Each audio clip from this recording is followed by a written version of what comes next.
Okay, I think we are live. Okay, well, welcome everyone. The live stream's finally going, and we're going to today. We're going to make a muzzle for a puppet. A lot of people have asked me, how do you make a puppet that has like because all the other puppets we've done have been a more round or oval type of shape, and they ask me, how do you make a muzzle for a puppet, for like if it was like a dog character or an alligator or a camel or something like that. And there's kind of two ways to do it. It's using that same pattern making process that I did in my main tutorial, where you sculpt it out of clay and then you cover it in tape and then you take the pattern from it. It's the exact same process. Clearly, you have to put some darts in different spots to do that, and I plan on making a video of that sometime soon as well. But today we're going to focus on fabricating one from scratch, and that's without really making a foam pattern. Essentially, we're going to kind of build it up just using the tools and materials that we normally use on this channel. So, without any further ado, we're going to make a puppet with a muzzle. I don't have, I'm not going to do a dog or something like that. I figured I want to do something with a little bit longer, so it will be more reptilian-like, kind of like an alligator or like a dragon puppet that I did before that you can see in my portfolio. It's this one with horns. So again, we're not necessarily making that, and we're not necessarily making an alligator. I'll just kind of start building it and kind of see what it starts to turn into. Today we're going to just do the head though, because the head can, be attached to any body that you make. One of the ones that you purchase from my website, or even the free body that is on my website as a downloadable pattern as well. It'll fit on pretty much anything. So we're going to do the fabrication of that foam head, and then we're going to dive right into the pattern making process for the fleece covering for that. Fleece or fur covering, depending on what you would want to do for it. So, without any further ado, let's get started. What I'm going to be using for the mouth plate today is something common you'll see on my channel. Is I like to use this plastic bin. This one's the lid. I use all the sides of it, so none of it goes to waste. Coincidentally, though, I do just have the lid now. So let me switch over to the top view for you. So, now, again, we're completely making this from scratch, and I will kind of make a pattern for it as well. So first thing I'm going to do is grab some paper, okay? Now with this paper, I'm going to try to figure out, let me straighten this out a little bit, the size of the mouth that I want. Now to make it kind of even, I'm going to fold this paper in half.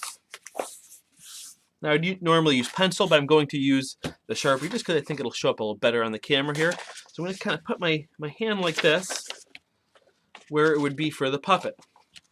And I'm going to just kind of trace around my hand for now to make sure I have, essentially, that's the minimum of the size it should be for this muzzle that I'm making.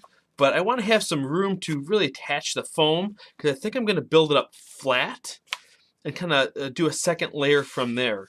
So I'm going to add by eye just about, well, maybe an inch around on this side and this side. So this is a pretty big head, just to, because my hand's a pretty decent size. So, I'd say that's about as wide as Arlo's whole head is for my monkey puppet. And I want this to be longer though, so I'm going to actually go a pretty long snout. Now, if I want the snout to be narrow, you could do something like that. If, let's say you want it to be kind of like a beak or something, that's a possibility. But I think I'm going to round it out more, kind of almost give it an alligator or dragon type of shape like that. Okay? So, now, I just drew that by hand, and it looks pretty symmetrical, actually. I'm pretty happy with that. But just to make sure it's perfectly symmetrical, I'm going to fold it in half that way as well to make sure it's even. But I want to make sure I line up these two black lines. So first thing I'm going to do is cut to the edge of that. And I'll cut to the edge of this one. Okay. So now, when I fold this in half, I get those two edges perfectly together, like that. Then I'll flatten that out. So now if I cut on this line here, or actually I could cut on either side, it'll be perfectly symmetrical. So I'll cut right here.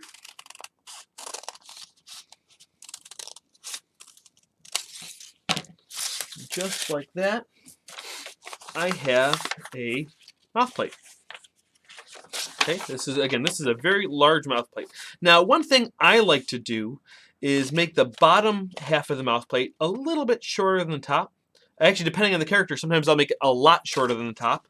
In this case, I'll just make it maybe about, what is that, 1.5 inches shorter. So here's what I'm going to do. I'm going to fold it in half. I'm going to open it up and fold it in half like this.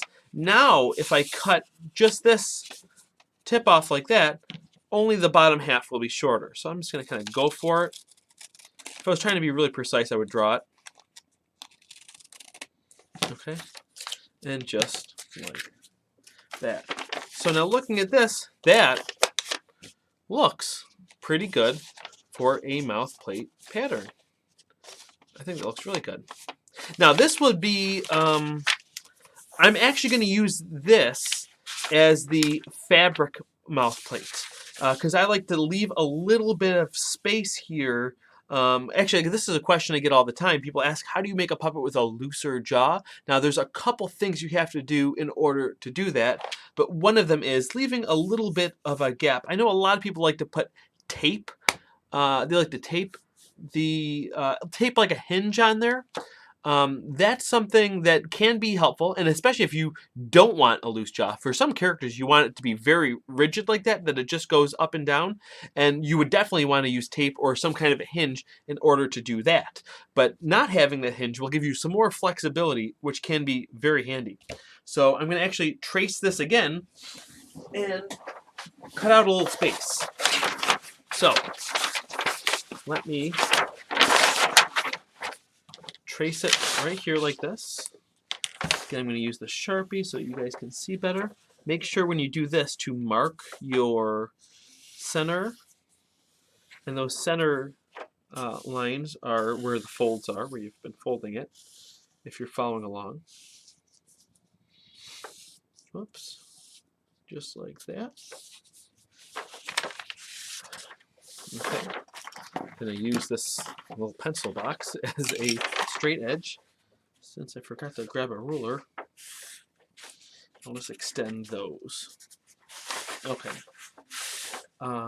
Great. Now what I'm going to do is, again, normally I would measure it, but sometimes I just like to kind of go by eye too.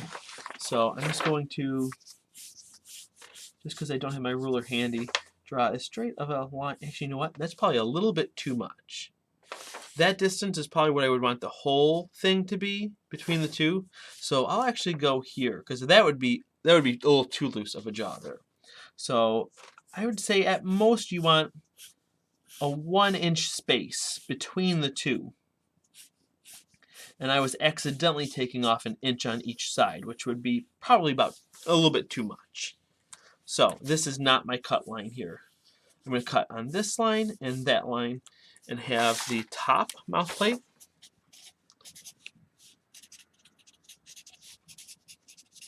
and the bottom mouth plate. Okay.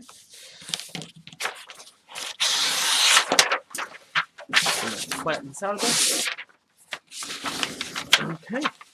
It's important to label the stuff as you go along because, you know, especially depending on the character that you're building, you can easily start drowning in these little pieces. And I also recommend throwing away the scraps as you go because, again, it's just something that accumulates and can be quite a bear to manage. Okay, so there's my top mouth plate.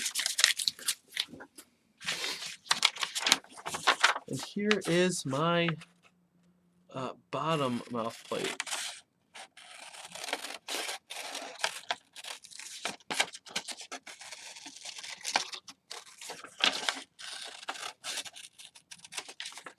And I'm going to cut on this line here because this one was my center line. this was the one that I needed, and that was the one I did on mistake. So ignore that squiggly line. Wow, this is going to be quite a large puppet mouth. Okay, now I'm going to trace them in the plastic, and we're just gonna dive right into it. We're gonna jump right into it, just like that. Okay, here we go.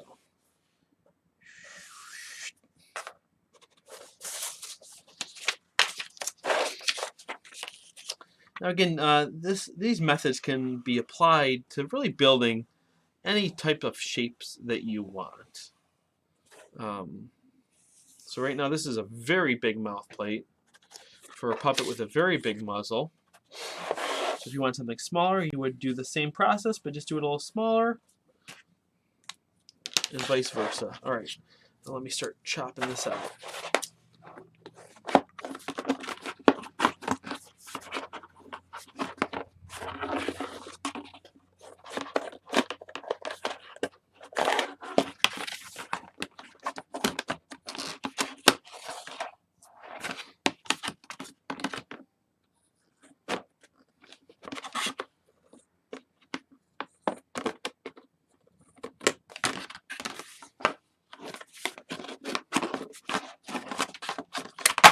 Okay. That was a rough cut just to kind of get the bulk out of the way. And I'm actually live on Instagram over here on the side. And if you are watching on Instagram, make sure you check out the link in my bio to my YouTube channel so you can watch this live on YouTube, because that's kind of, you'll have a better vision because there's a top angle camera and a front angle camera there rather than what you're watching here. So, all right. Got that. Looking good.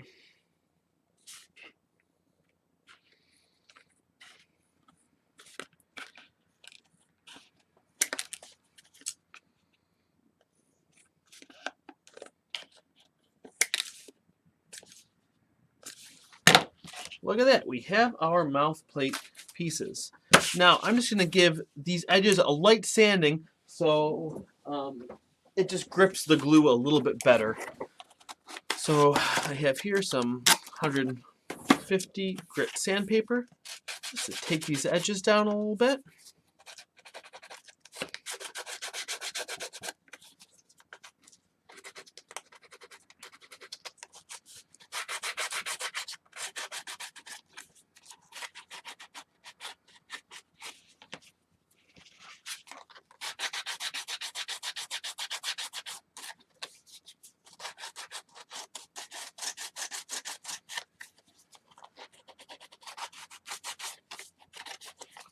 So I did those edges a little bit.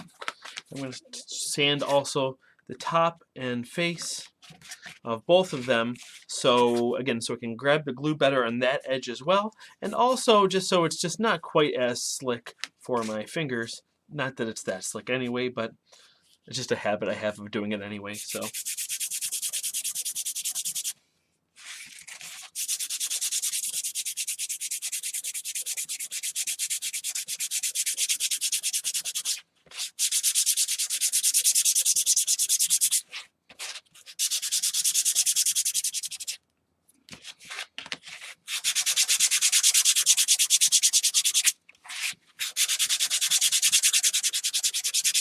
there we go, roughing up that one.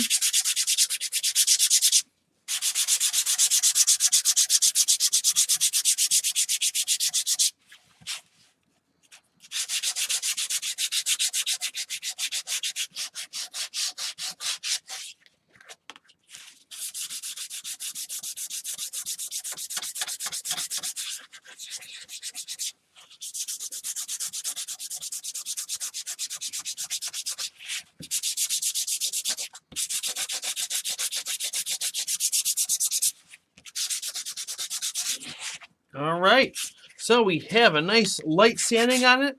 These mouth plates are prepped and ready to go for the fabrication of the muzzle. Now, one thing that actually I think a lot of people misunderstand even what the word fabrication means. Fabricating really just means that you're you're building it out of foam and fabrics, or out of materials, and you're not like casting it out of like a foam rubber or something like that. That's kind of the main difference. Some people think fabrication means covering with fabric, when it really means you're just kind of making it from scratch rather than, again, casting it. So what we're going to be using, what I'm going to be using today, is this dry fast foam. Some people call it like a Scott foam or reticulated foam. People call it all different things, and there's many different grades of it and densities. This is a medium density, 1-inch thickness dry fast foam. I have links to this and pretty much all of my materials on my website, adamkrutinger.com, and if you click supplies, it has links to pretty much everything that I use. So that's a good resource for finding those things. So this is it though. So I'm going to start off by covering the top part of the mouth plate first. Now, some of you might be wondering, what about the grips? Do I put any grips in there? For a puppet with a muzzle, I usually don't. Sometimes I will if it's a muzzle that was pre-patterned from like a sculpted piece of from the pattern making process, like in the other video. But the reason why you would have to do it for that is because then the whole thing is hollow. For this one, I'm going to be kind of building it up in layers. Now, depending on how thick you want that muzzle to be for this one, you'll have to add more layers. I think with this one, I'm going to do 2 layers and a little bit of sculpting to get some detail into it.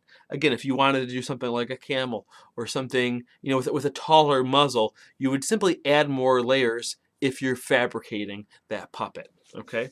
Or if you're using this technique. So one way I like to do it is this. Now, one thing you could do, I could just trace this and, glue it on top around the edges and slide my fingers in, but that would be really tight. And then, again, essentially layer it up like cake.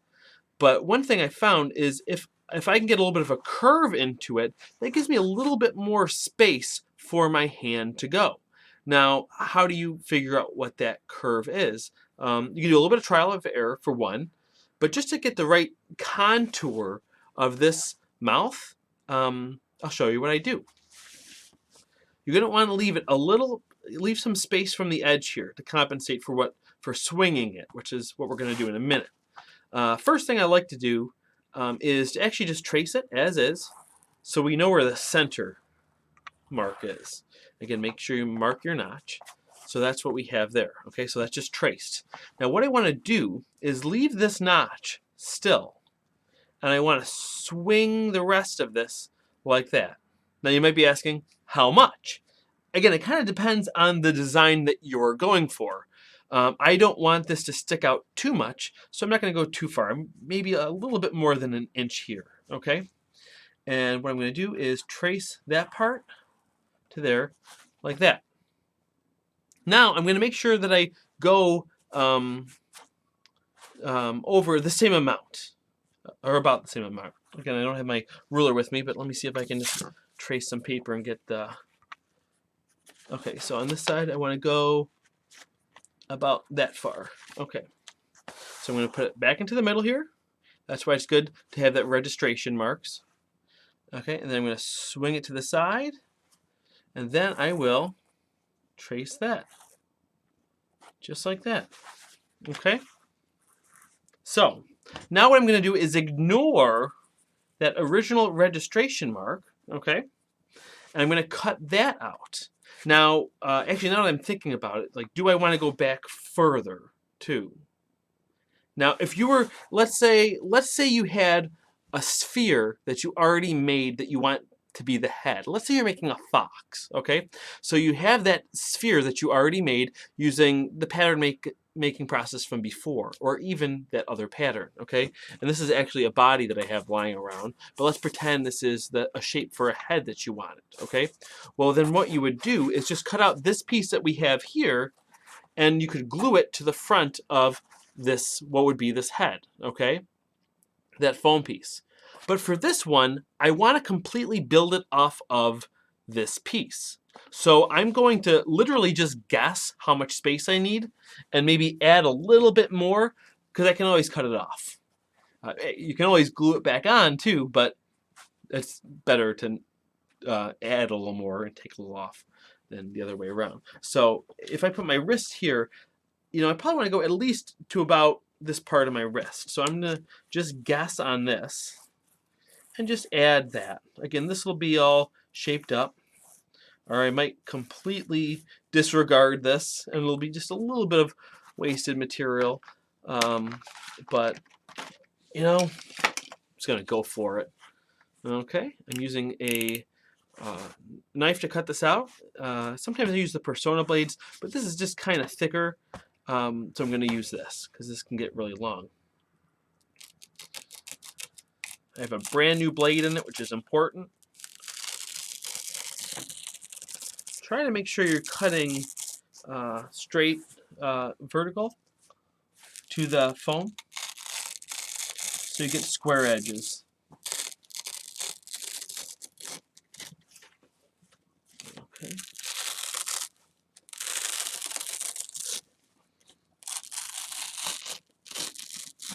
Okay. And that's what we have here so far. Now I'll bring this foam back in a minute. And we're going to see what we have here. So now, if I take this, and watch what happens. If I make these edges flush with this mouth plate, notice how it buckles up. See that? That gives me a slightly different shape, you know? Almost like a beak look, you know, right now. Kind of bubbles up rather than being completely flat. Okay? So, what I'm going to do now is glue that edge. And you can see I have room above there to build up the top of the head if I need to, you know. And actually looking at this, maybe I could even put a dart back here to have it hug around my hand a little bit. And actually I think I'm going to do that right now. I'm just going to use scissors. Actually I'll draw it first just in case to make sure it's centered at least. Relatively centered. Okay. That looks good. I'm just guessing on that. You might wonder, how did you guess that? In doing this, in building puppets, you just kind of learn, you know, the more puppets you build, the more you'll kind of learn what shapes are necessary to achieve certain things.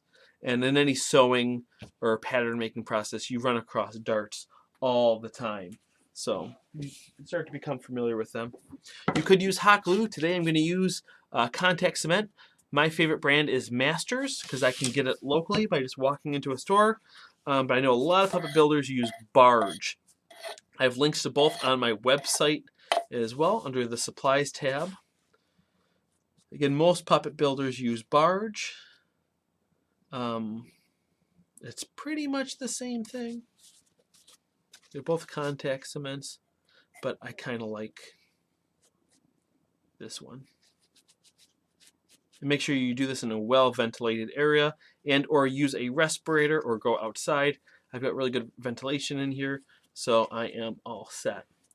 And usually you have to wait a couple minutes for this to dry, but you can use a hair dryer to speed it up, or you can use a heat gun. If you're using a heat gun, though, you have to be very careful because if you get it too close and or hold it on a spot for too long, you will burn right through this foam, okay?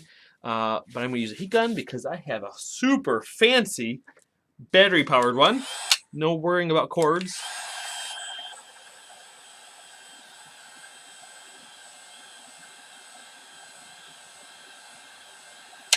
Make sure you keep it moving.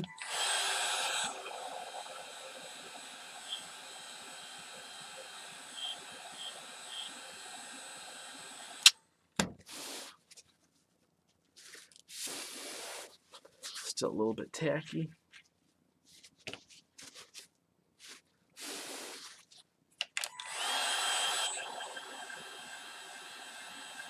Again, if you're watching on Instagram, check out the link in my bio, and you'll see my YouTube channel where you can see the live video for this that I'm doing right now. Okay, so now let me put this together. That looks good. Okay, didn't make too much of a difference, but has a nice little curve there. Makes me feel happier, and that curve will be exaggerated once the mouth plate is attached too. So now there's a couple of different ways to attach the mouth plate. You could bend it like, let me move this up so you can see a little better, hopefully. You could attach it like this, putting these flat edges, these side edges, down to the mouth plate, and that will make the stand really tall. Okay, or you can have this inner flat edge. I would do about an inch around, like this. Okay, and then do it that flat edge like this. Okay, now what's the difference between the two? Not much. Okay, if I was not going to build up any other layers, I'd probably consider doing this flat edge, but I do want to do another like cake layer on top, and that will be much easier if I glue it down flatter. Okay, and also if I do this outside edge down, it'll give me a lot more room inside there. Okay, and because of the way I designed this, it'll probably give me a little bit too much room because I was planning to do it flat. So that's what I'm going to do now. Okay. So what I'm going to do is use the contact cement.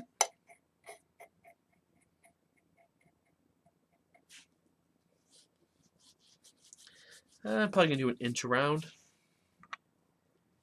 I could do a little bit more toward the tip since my fingers are not that long.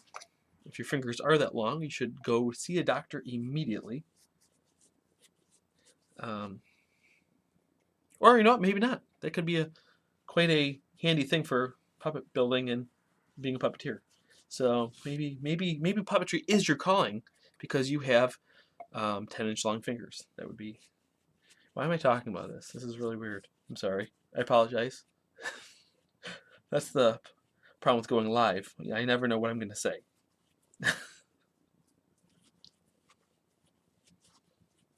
Okay, so I have that there. I usually do the foam first if I'm going to be gluing a mouth plate to foam, because of how porous this is. This actually takes a little bit longer to dry. So even that time of me just gluing gives it a little bit extra time to, not much. I mean, it's barely anything, but that's just what I've always done. I want full transparency, so I'm telling you. Okay, there we go.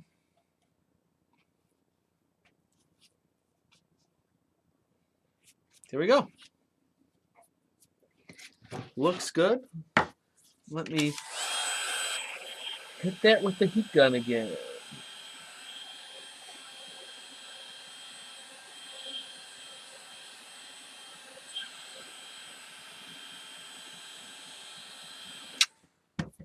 Again, I don't normally use a heat gun or anything. I normally just let this stuff work naturally. But again, because of it being a live video, we don't want to almost literally watch paint dry as much as watching glue dry. So, okay, it's almost ready.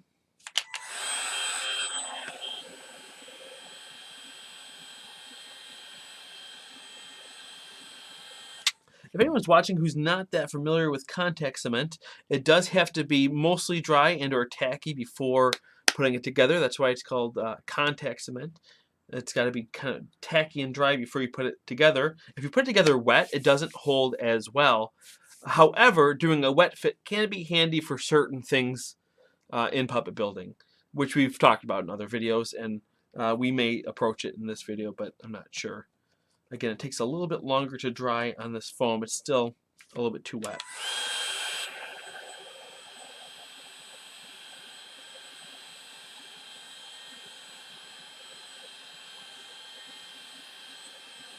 And actually, this is still a little bit tacky, and this is pretty much completely dry. So I'm going to do one more layer on this. And it's never bad to do more layers on something. I usually don't. because it's, you know, it could be seen as wasteful as well, because why bother? It's not necessary for the hold, but it can make it stronger. Again, though this was strong enough with one layer, but the reason why I'm doing it is because this is now too dry, and that was too wet, so just to make sure they're about an even level of moisture in both of them at the time of connecting it. So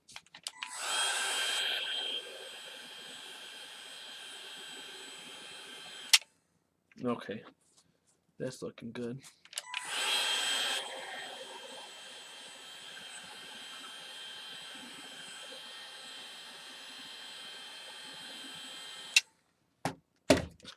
Okay, it looks like it's just about ready. See, now this one's too wet. I did it a little too much. Okay, sorry.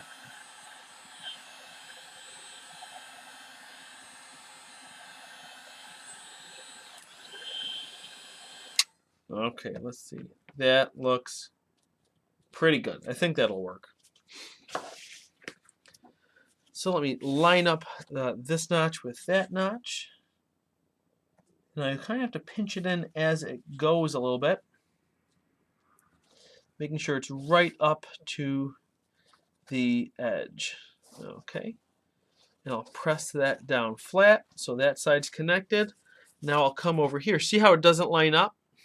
Clearly because of the way we did the pattern making. Now I'm going to work it in to be lined up with that edge. Okay, there we go. And now I'm going to flatten it on top to make sure we have that 1-inch band. Ooh, look at that. Now this mouth plate is a little bit thin for how much, for how wide it is. Normally, if a mouth plate was this wide, I was kind of making it as I went along. And is it a bad thing? Not necessarily. But I think I would, if I really needed this to be flat, I would actually probably use a slightly thicker plastic, or possibly even like a 1/8 inch plywood. But because you can see what it's doing, the foam is slightly curving this. Now, I actually think that's kind of cool, because you think of the top of the ridge of a mouth, the inside of a roof of a mouth is actually kind of curved anyway. So it kind of enhances that look a little bit, okay? And there's other ways to actually plan to do that as well. But again, when you're doing this, I recommend practicing all these techniques before you build like a final puppet. Explore materials. Build a puppet just for fun to kind of see how it comes together, and then you can just make it an abstract character for your own repertoire of puppets. But then once you have went through that process at least once, then you know how to take those techniques and use them in a more planned way as well. Again, I didn't know that this would happen, but I just didn't, you know, I kind of wasn't thinking about it as I was going to mention it before. So anyway, now we have, you know, a nice amount of room there for this puppet there.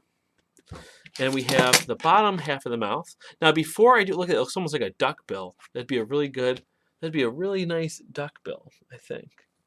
See?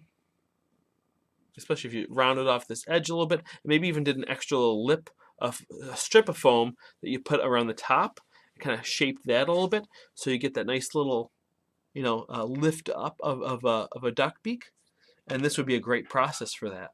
Okay, and again with that, I would cut the beak at the end here and add on that kind of ball of foam. Look at that. Look at that, looking like a duck beak or a bird. Like that, okay?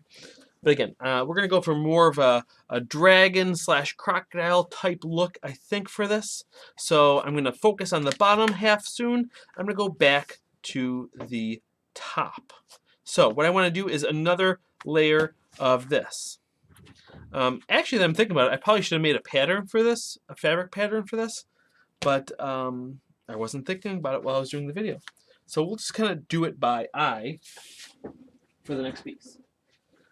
Well, actually, I could trace this hole too. You know, look at that. Pro tip. Look at that. it won't be perfect, but at least it'll be, you know, a little bit better than me guessing. So get that. I still have that notch mark too. Look at that. Look at that. I planned it that way.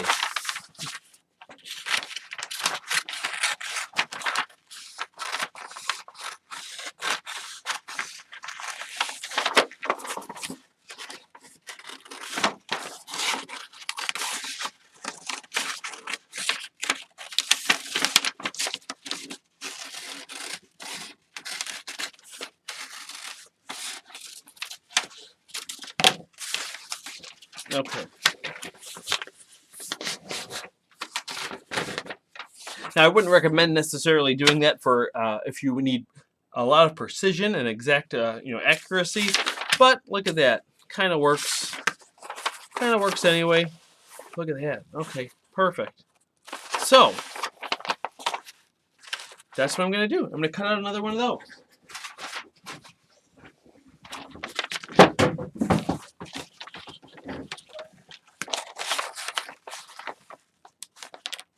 Looks like an egg. Look at that.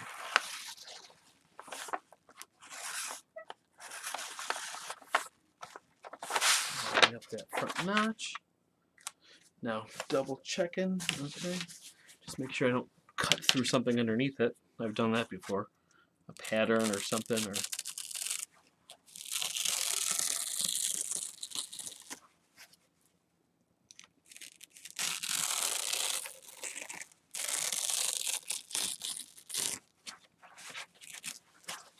you know, let me know in the comments too if you really enjoy these live videos. You know, I debated for a long time whether or not it was something that I wanted to do on this channel, because certain things like sewing and waiting for glue to dry, like I said, are things I would normally time lapse in a video, so it doesn't, like my other live stream I did was almost 4 hours long for a basic puppet build. Whereas when I reshot that video, and it's a half-hour long video, or like 28 minutes long, with pretty much all the same information in it. So, you know, I plan on doing both indefinitely on this channel, but I'd be interested to hear what you guys kind of prefer, or just your thoughts. So now, so here's what I'm going to do. I'm going to glue this onto here. Now, this, if I use the contact cement for that, that would take a ton of contact cement because of all the surface area. Okay, so for that, I'm going to use a shortcut of using a spray adhesive. Now, the most common spray adhesive you'll find is called Super 77. You can get it in any hardware store. I wouldn't necessarily recommend that for this. I've actually never tried it, but it's not really made for that. That's kind of like the general spray adhesive. But what you want to use for foam is called Super 78. Is it 78? No, I'm sorry, Super 74. I take that back. 78 is something else. Super 74. I have it right here. Now, this kind of foam, this kind of spray adhesive is specifically made for foam. Okay, so it keeps its elasticity even after it's dry, whereas other ones, when you smush it, it'll hold the smush. This is really made for doing this. Okay, Super 74 foam fast 3M spray adhesive. Again, I have a link to this on my website as well. Again, something you definitely want to spray outside or in a very well ventilated area like I have here, or with a respirator. Make sure you do one of those things. So normally I do it over by the garbage can so I don't get overspray here, but I want to do it in camera, so I'll actually just put some paper down so I don't wreck my table.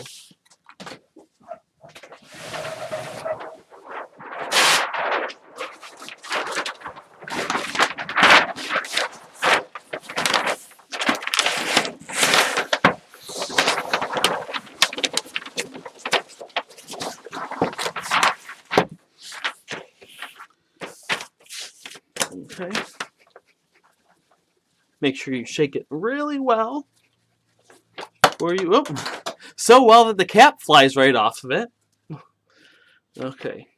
Now also make sure, if you've already used the can once, make sure you look at that tip, because there can be some gunk on it. It probably won't clog it, but sometimes this comes out in kind of a stream, unlike the Super 77, and sometimes it'll deflect and go at an angle and get like right on your shirt or on something else around that you don't want to get it on. I'm just going to kind of go for it. Actually, no, I'll test it on paper towel real quick to make sure it's going down. Or it's not working at all now. That's great. It's a full can pretty much. Only used it once. Let's see. Oop, see, look at that. You just sprayed all over my finger. Coming out at an angle. Okay, now it's going straight. All right, there we go. So, we'll get a nice even spray. I don't know if you can see it in the camera, but it actually kind of looks like spider webs the way it comes out. And if it's an older can, it'll come out kind of like a straight stream. Otherwise, it's kind of a flat line the way it comes out. So I covered that, and I'm going to cover this.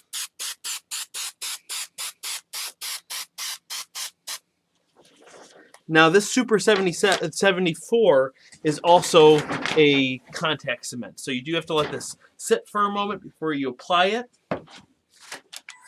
But once it sticks, it's on there.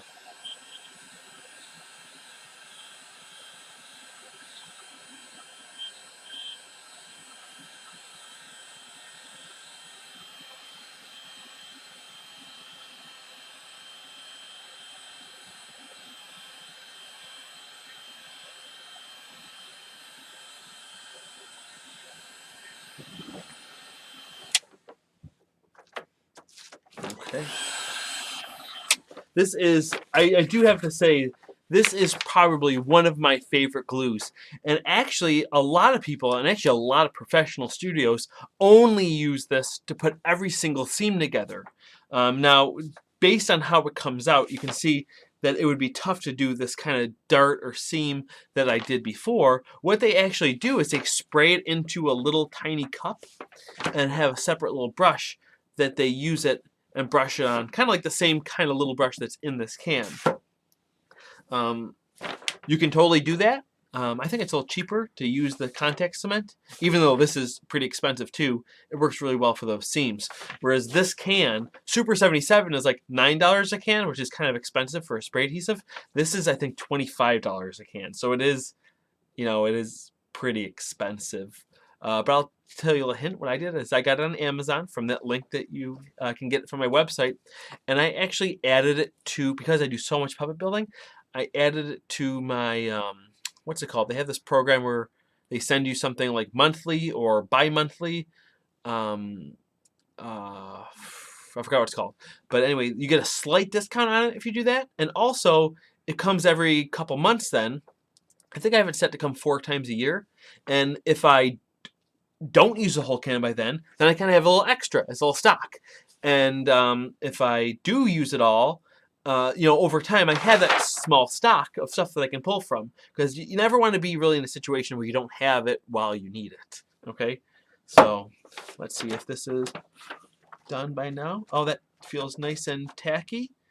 And let's line up those registration marks and lay it down flat. Laying down that outside edge. That looks pretty good. Okay, that looks good. I think, is that high enough? I think that's high enough for the muzzle. I'm gonna build up the top of the head just a little bit. You know what? I'll do one layer. That's what I'll do. I'll do that right now. Is I'll cut one layer to about here and have it come up to there, and the next one I'll cut to here, and then I'll use my knife to make it a nice slope. Okay? I hope I'm explaining that okay. You'll see. You'll see. It'll be pretty clear based on what I'm doing. Let me move the paper, though, so I don't cut through it.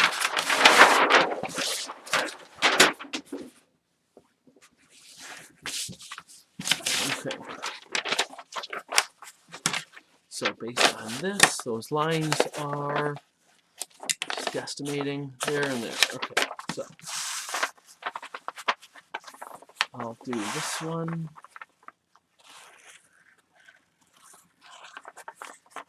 Right here, like that. I'll do this one. Oh, do I have enough room? Oh man, it's tight. I'll come in just a little bit there. Since I don't have I honestly do not even have a design for this puppet as I'm building it, which is not how I normally work, but it's actually really fun to do that sometimes. Just literally explore materials.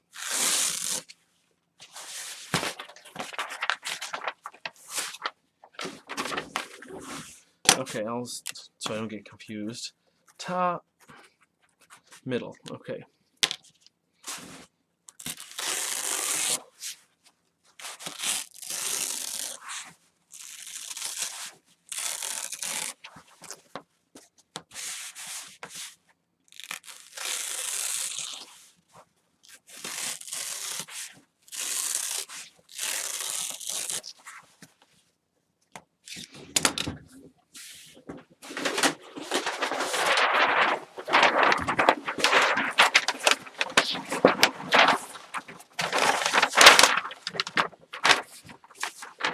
Okay, so this will go right there, and then this will go on top of it. Whoop, of course, this way. And look at that, we're really building up a shape now. Okay, glue these down.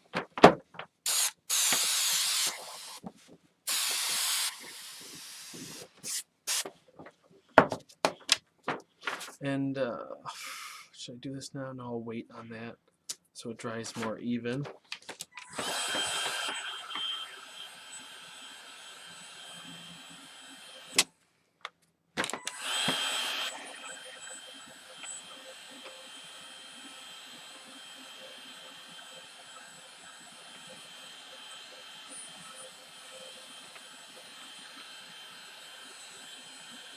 I can't recommend a heat gun enough. Doesn't have to be battery powered, but I do recommend the battery powered because, man, are they convenient. And if you're going to get a battery powered one, actually, I don't know if anyone else makes it besides Milwaukee, but one thing that's just handy that my buddy Chaz kind of got me onto is just committing to a system. So what's nice about that is all my other battery powered tools are also Milwaukee brand. So if that was to run out of battery, I have a couple batteries lying around for my other tools, so I can easily just switch it out, and they all work together. So if I ever need one for the other or something like that, like it's like impossible for me to be without a battery, without the power, because there's always like one on the charger. It's just so handy, and especially if you're working in a shop or if you often, have a partner that you work with. Them having the same batteries, as long as you label your own batteries, is very handy as well. Because maybe you're at a work site and yours dies, and you can borrow your buddies, and vice versa. So you're definitely investing in it, though. But these are going to be good for a long time.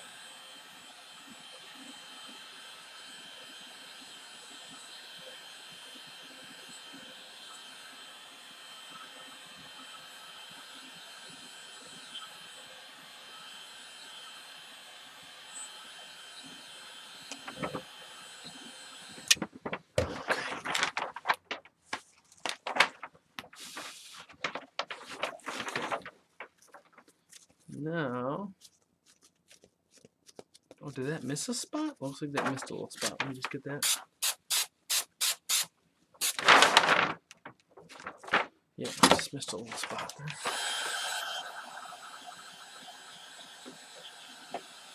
Kind of missed a little spot. I didn't recognize it. This is the clear brand. It also comes in orange, which can be handy so you don't do things like that, like miss a little spot and not realize it. I've used the orange. I used the white. There's no difference other than if you are gluing something where this foam will be visible, then the clear is nice because then it'll just match whatever foam you're using. Okay, so let me glue that down there. Now we have, look at that. It's like a layered cake, isn't it? Okay, well, now what I'm gonna do is start shaping it. Now, just in looking at this, you know what? I was going for reptile, but it does kind of remind me of like some kind of a dog as well, like something with a longer snout, like a pointer or something. What should it be? It is pretty wide head too. It might make a good dog. I think I'll stick with what I said and do something more reptile-like. But it would easy to make this a dog, because especially if you think like I just kind of smooth out all these edges, put eyes there, and then especially you stick a big hunkin' nose on there. I mean, this could even be a reindeer or something. You could really kind of make it anything you want. But again, I'm just gonna start hacking into it. Now, if I was like really making this puppet, not under the time constraint of being live, I would probably wait until tomorrow to start doing the carving, because this glue is not fully cured yet. It's not fully cured yet, so it'll really gum up my knife. It's really gonna gum it up, and this blade, you know, I'm gonna force myself to try to use only this blade. I really should change it out partway through because it's gonna get so gummed up. But once this glue is completely cured, which pretty much all glues, even like you know, spray paint takes like 24 hours to cure. There's a difference between dry and it being cured, and you really want it all to be cured before you start cutting into it. But again, I'm gonna do it anyway because of time. Now I'm gonna kind of just guesstimate on where I'm gonna cut. I'm gonna kind of cut about that much off on the side.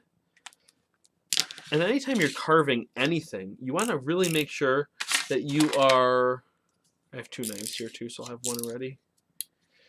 You are rotating it often to make sure that you are being even. Okay?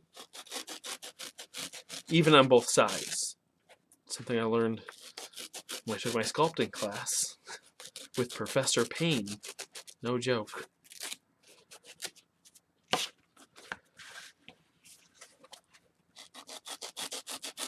Now first, just take these edges off. And look, even already, you can see, you know, something's trying to come out of this.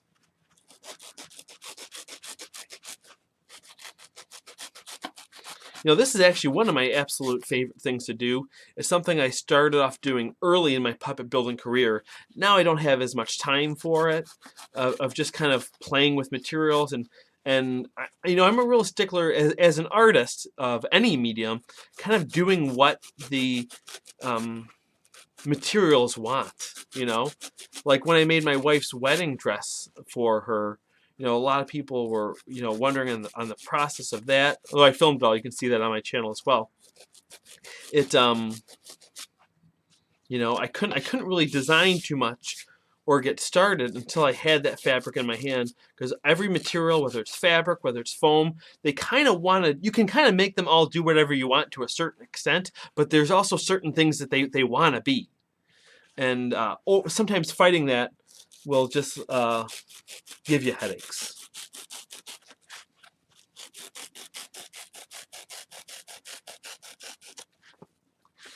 So I'm just kind of shaping it like this, kind of working all the way around, focusing on the back now, just to kind of make sure I get that even before I move ahead. Kind of always taking corners off. Now this is the same technique no matter what foam you're using. You can do these techniques with like the green craft foam from Joann's. You can use L200 to do this, so that's a little thicker. You know, you probably won't get as much muzzle movement, but sometimes you don't. You know, if it's a beak, you don't really want any of that kind of movement anyway. Okay, let me get... I went a little further up on this cut last time, on that side.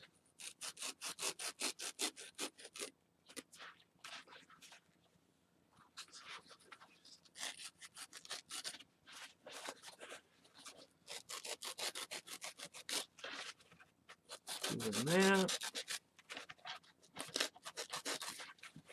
That actually is starting to look kind of... From this angle, it's kind of looking a little alligatory, but it's such a wide head. Kind of too wide.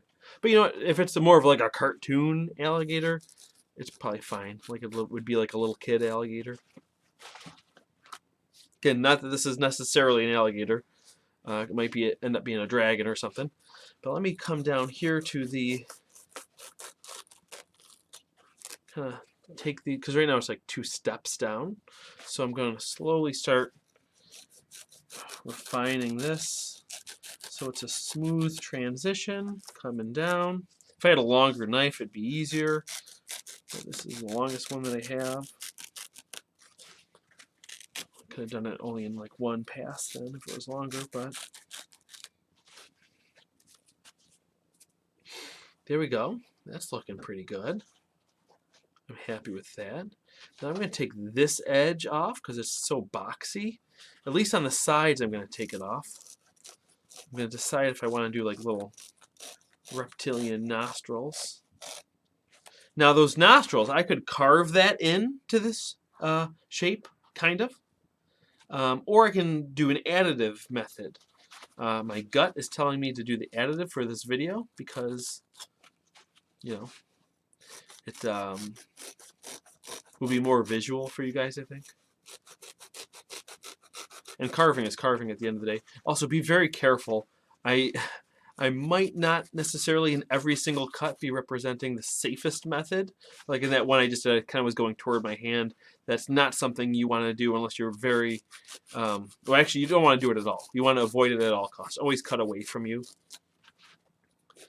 But I'm also trying to keep in mind what you guys are seeing on the camera. Keep checking my monitor to make sure it's in view even. Okay, yeah, I'm going to kind of cut this. Well, do you like that front way? No, it's better in profile. Okay, so I'll cut this down. So I can kind of feel... Actually, the gumming up isn't as bad as I thought it would be. I think it'd be much worse if I was trying to cut through uncured contact cement. The Masters or Barge. Once it's cured, again, it's no problem. But this spray adhesive seems to be a little bit more forgiving than I remembered it being before it's cured. And that'll also depend by how much you apply to it as well. But I think I'm coming toward the end of the sculpting process, not the video. The sculpting process, just because I don't want to over... I could, you know, you could really... As far as refining this, you could go on forever. And you do want to get it as smooth as possible. You know, mostly I use a knife and scissors. If sometimes, depending on the design of the puppet, you want to have raw foam. You know, if you think of a puppet like Gonzo, like his nose, in pretty much I think maybe there was one time it was covered, but that's raw foam. Okay, so if you're going to have raw foam, you really want it extremely smooth. So the last step of doing that is literally using sandpaper on this. And you'll be amazed by how smooth it gets this. If you want to see an example of where I did that in the Mini Dental Implants commercial. It's on my YouTube channel. If you type in Krutinger Mini Dental Implants, it should come up. And in that video, there is a giant tongue that I made. And it is 100% raw foam. I took that foam, I dipped it in dye and dyed it red. And then I just used scissors to trim the whole thing. And then finally used hand sandpaper to sand it out really smooth. I know a lot of people use a belt sander. And I have tested using a belt sander. For me personally, no matter how much I do it, I get a little bit afraid because it can grab your piece and rip it out of your hands and chuck it, and if it does that, it's going to rip it. And I'd rather go a little bit slower and have no chance of it being ripped in half than, you know, save a little time and potentially have to start over. So I recommend using hand sandpaper. But if you're going to be covering it, first of all, if you cover it with fur, you know, you can kind of get away with these very small imperfections. Though again, no matter what, you really do want it as smooth as possible. I would recommend sanding it no matter what you cover it with to get it super smooth. But again, that fur is, especially if it's a really long pile of fur, you're not going to notice a difference. Okay, but looking at this, if you look at the top view, it's getting pretty smooth. It's getting pretty rounded out. Okay, it's a little bit flat on the top of the head. I'm going to take a little bit off the back again, but I don't mind it being a tiny bit flat toward the front because it'll give it a nice profile, I think. A real nice profile. Okay. Now the scissors, now let me just kind of check this. This seems a little high right here, so I'm going to kind of trim that down a little bit. So again, I'm about to move on anyway, just because again, you could do this part pretty much forever.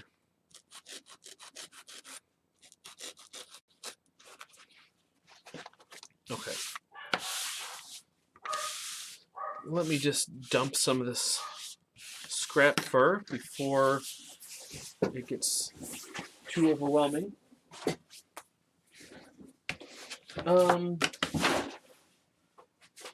Yeah, and now I'll just at least demonstrate the sandpaper technique so that for completeness. Though I'm not going to go crazy with it. I just want to go on with the video. But as you sandpaper, this is probably as fine as I would go. This is 150. Other than that, you're not going to get much more out of this sanding. At least, unless you're using L200, you can use pretty much any type for that. But I would really actually use like an 80 grit paper, something like that, and you'll get much better results.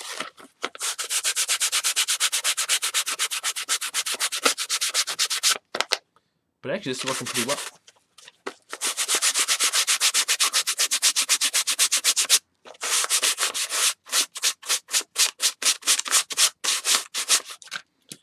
Actually, I kind of skipped the scissor part too.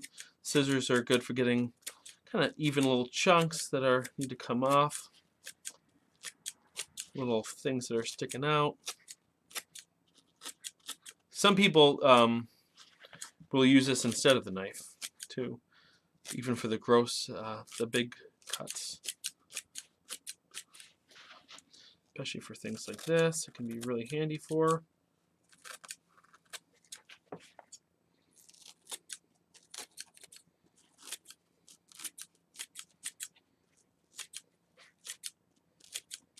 Okay, I think I'll stick with that. Now looking at this too, depending on the muzzle you want, so I can build up the tip of the nose here, but another thing is sometimes people want to have like a slight dip before it comes in, especially if you're doing like a beak or something like that. To do that, you would just take the knife again and you just carve that out. I'm not going to do it for this one. I wanna move forward a bit, but that's what you would do. So let me just put some quick little nostrils on this guy, and then I'll do the bottom jaw, and then actually we're going to be shaping up to do the fabric pattern, and then I think we'll call it. So let's see how we can get that done. Now for the nose, I'm just going to use some more of this foam. Actually, do I have the green foam? Yeah. Now I'm going to use this green foam. This is the most common stuff you can get at pretty much any craft store around us. We have Joann's and what is it, Hobby Lobby, though I prefer Joann's. And the main reason I'm doing this for this demonstration is so you can see the nostrils shapes I'm going to use a little better. Other than doing this white on top of white, I think it might just be kind of hard to follow. So let me just hack off a piece of this so it's easier to work with. Now, I'm just going to kind of put some pieces right there. Let me just kind of guess on what shape I want. I'm just going to do, I want it to be kind of gradual. Probably, let me try something like this. Almost like a little kidney bean.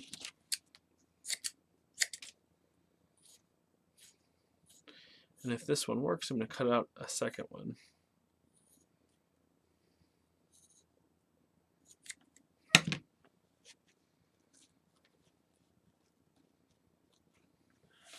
That seems like that'll work.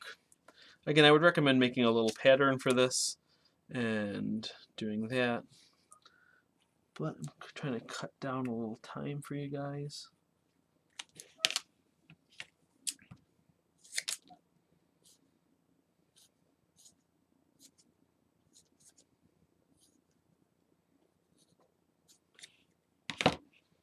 Okay.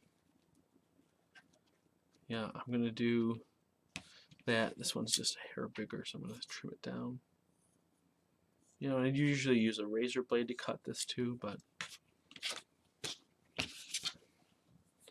I'm going to be carving it anyway, so it doesn't matter if it's not completely perfect. Yeah, so you can kind of see that. Those are going to be my nostrils just like that. So let's glue those bad boys down.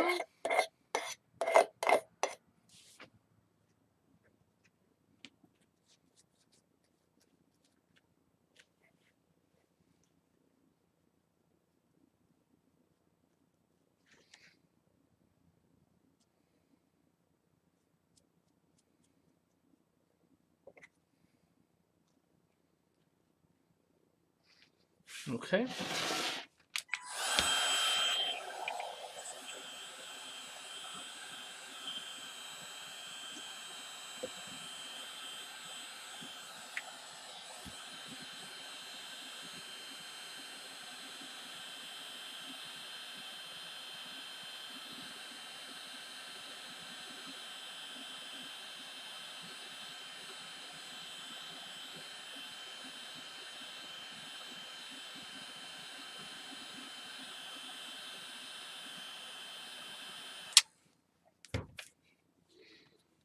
Okay.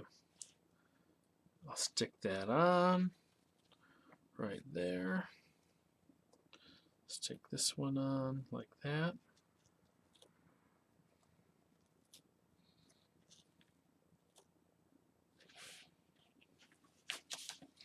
Okay, so those are on. Now, I just want these to be like a little bump of it. And you can see they're very square now. So I'm just going to kind of round them out a little bit, these edges, with my scissors. So it's a little bit more of a transition in. And also, see where the nostrils go in? I want them to go in a little bit further. So what I'm going to do is just trim a little bit more of this out, so I feel like we're getting inside of the nostril a little bit.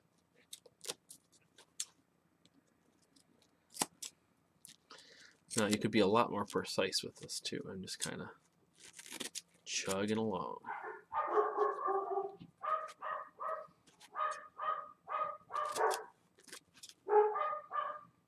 Okay, let me just do that. And again, this is for like a more reptilian type nose. Those are my dogs barking. If you can hear them, I'm sure you can. They bark all the time. This is more of a reptilian type nose. Again, if you're doing like a dog or something, you would just kind of make a big nose and stick it on after it's covered in fabric. So that's a good look.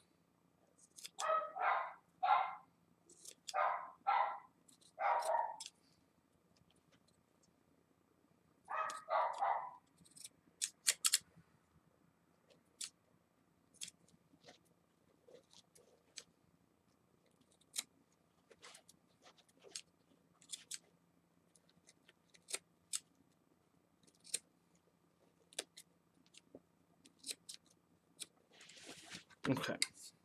Let me just get these trimmings off.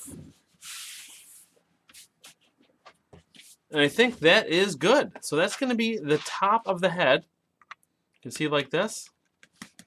Now I'm going to do the bottom jaw, which we're going to kind of do a very similar process, but it's going to be 1,000 times faster because I'm not doing this whole top of the head or pretty much barely any carving, if any at all. Okay, so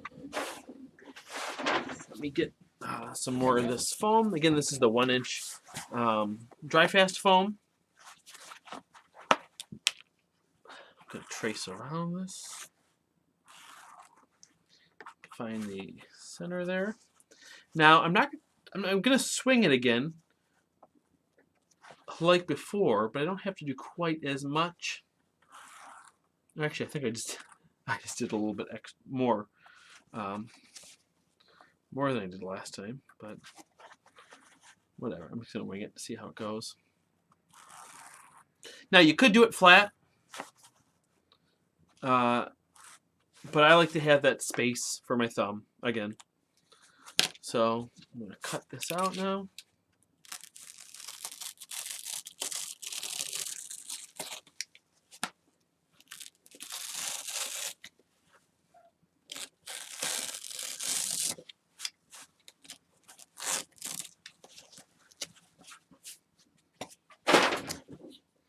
Okay, now let me see here. Whoa! See, actually, I'm looking at it. That is too much, for at least for the design that I think that I want. That's going to stick out a little bit too much for this character. Actually, it does look a lot more like a dog. Maybe it will be a dog. Who knows? So I'm going to trim a little bit off each edge to bring it down just a little bit.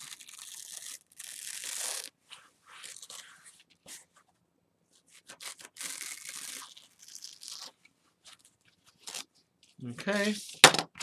How is that? That's better, because it's just my thumb. For the top half, having that extra space was nice, because I have 4 whole fingers in there, my whole upper hand. This is just my thumb, so I can really get away with having quite a bit less. So let's glue that in.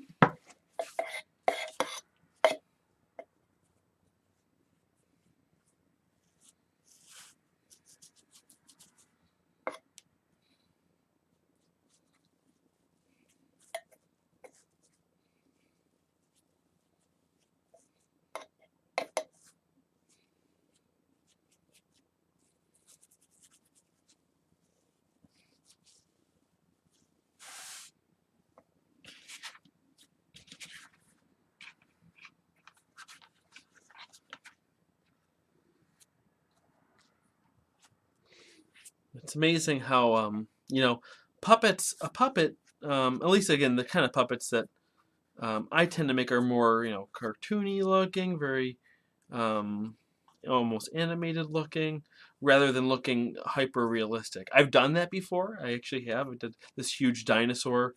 It wasn't necessarily a puppet, but it easily could have been a puppet. It's hanging in my room. We named him Fluffy. It's a Triceratops. That's on my portfolio on my website as well.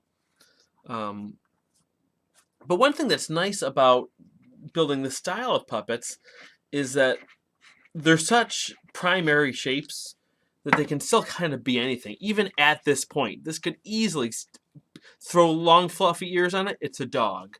You know, put pointed ears on it, it's a fox. You know,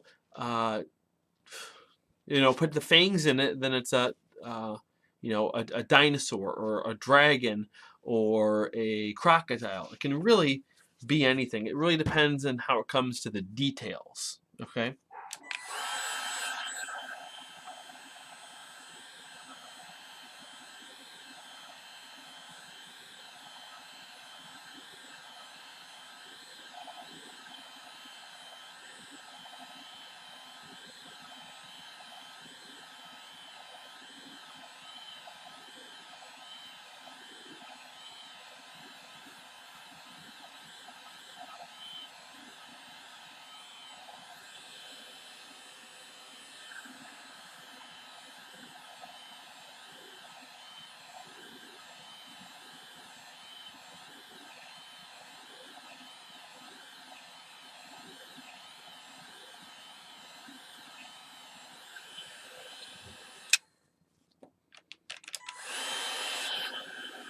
Okay, let's see.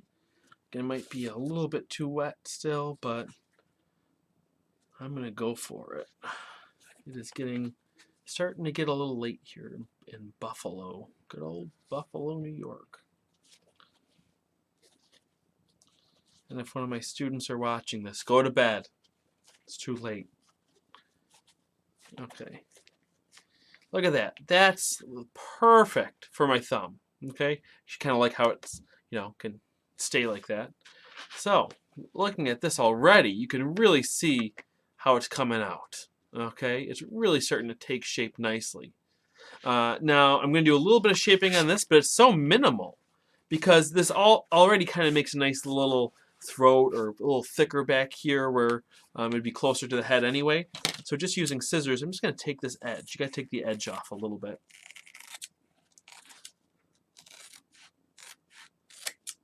Although, this would also be a point if you wanted to add, like, a big chin to it. Like, let me just grab a piece of foam to show you. I'll put this way. Will this stay? Okay. Just so you can see the profile. And then this. Now, if you put some foam like this, look at that. You've got like a really interesting kind of dragon-like chin.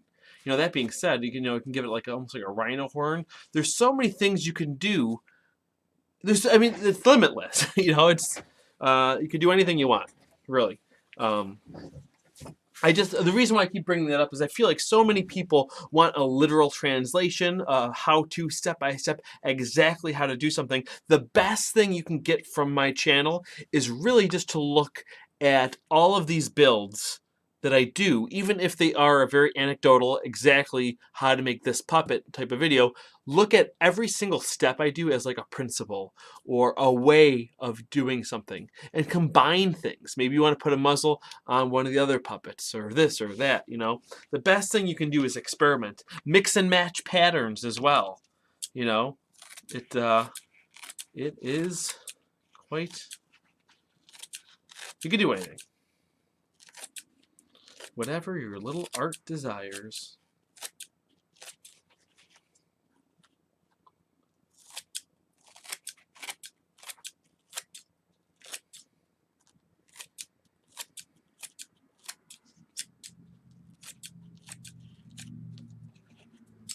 Okay. I'm just about done with this, so don't worry. Some people are probably watching this saying, oh no, he's carving again. It's going to be a while. Don't worry. Pretty much. Actually, I think I am done. Just going to make sure that that's a little bit more even here. But look at that. Okay. Straight into the garbage. Sip of seltzer water. Now, this is going to be the fabric pattern making process. Now, you might think, do you want to build more in the back of the head here? Do you want to build a neck for it? You do, but I don't think it should be made out of foam. At least not with this puppet that I have now. That will all be the fabric. You could do it with foam, but at that point, I just think it's added, weight and structure that'll limit some of the mobility that you'll have in the neck for this type of character. Okay? It's looking pretty good, though. So, actually, let me just take this bottom edge off, too, just so it's not... it could possibly show up as a wrinkle if it lays in the fabric in a strange way. So let's take that bottom edge off there and actually off of this too. It's better not to have any sharp edges unless it's part of your design. So again, I don't like to put any hinge in there so I can get some more expression. Like look how much, hold on, let me just point it at it. It's upside down and backward for me, which is backward I'm used to, but not upside down. So if it's looking right at you, if I had a hinge in there, the mouth would only move up and down like this. However, by having a slightly looser jaw, I can do an expression like this, like, huh? Going to the side. It makes him look, like he's wondering something, Or even, if he just said, like I haven't done that in a long time. Okay, that's just up and down. But he could do like long time. Kind of give that little, movement like that. Now it's a little hard to control for me now because of the awkward position my body is in, trying to do it for this camera, and also the fact that you know, there's no fabric covering, so it's just balancing on my hands right now. But you can, I think you can kind of get the effect of that. Now, like I said, I'm not going to put a permanent hinge in this. However, for the pattern making process, I am going to put some tape in there as a hinge, just because when it's so it doesn't fall off every 2 seconds. So this is a temporary hinge just for the pattern making process. Just using some tape. I recommend using gaffer's tape. That's this tape. Though I never recommend duct tape, really for anything at all, ever. But if it's just for a temporary thing like this, that's only going to be in there for like, you know, half hour, hour, while you're figuring out a pattern, that should be fine. Whoops. Too wide for the bottom part. To put it in like this. And I will do that. Okay. So now I'm going to start making the pattern. Now, for the pattern making, it's best to use a fabric that is very similar to the fabric you will be using. Some people like to use muslin. I know, because I know for like tailor making suits and dresses, a lot of people use muslin, depending on the type of dress, of course. You'd use a muslin. I have used muslin for this. I find that muslin doesn't have enough stretch, because I'm going to be covering this in Antron fleece, or nylon fleece, depending on what you call it.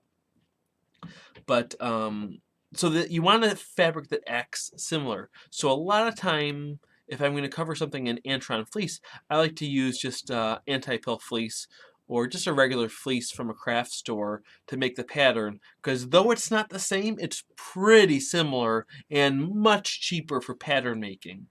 Although, believe it or not, a lot of professional big companies that have essentially, you know, humongous budgets will actually use the actual fabric to pattern in. It won't necessarily be the same color. It could be scrap from an old build, but just to make sure that they're really precise. Because depending on what you're building, sometimes patterns have to be extremely precise, especially if there's a lot of you know, like wrinkles or cracks or you know, different forms that it's getting into. But with a pretty basic shape like this, it's not going to be a big deal. And I don't have any of the, I'm actually all out of fleece, so I'm just going to use a very thin felt. So that's what I'm going to do. Ignore the color. I'm using what I have lying around, and I have red lying around.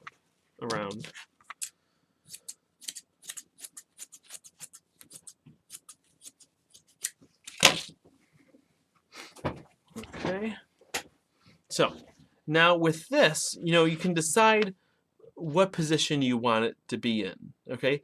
If you make the pattern with it in this position, it's gonna be very flat to itself. I almost always like to make the pattern with the puppet in a slightly open mouth position, because that, I feel like it gives you a little bit more leeway either way, whether it's opened wider or closed further. And also, if you do the pattern like this, when you close it, you get this little pocket here, which might sound like a bad thing, but it kind of makes the puppet look like it has a natural smile. You may have noticed that in many puppets that I've built, or just other professional puppets in general. Now, maybe you don't always want that. If you don't want that, just pattern it like this. Okay? If you do want it, pattern it like this. If you want an even bigger smile, you know, pattern it like this. However, you know, in doing this trial and error, find out the sweet spot for you, and that'll change based on which fabric you're using as well. I'm just going to do it like that. Okay? So, what I'm going to do is put it in that position, lay this fabric on top of it, and then, so you can still see that gap is there, and I'm going to start pinning it down. The question is, do I have my pins?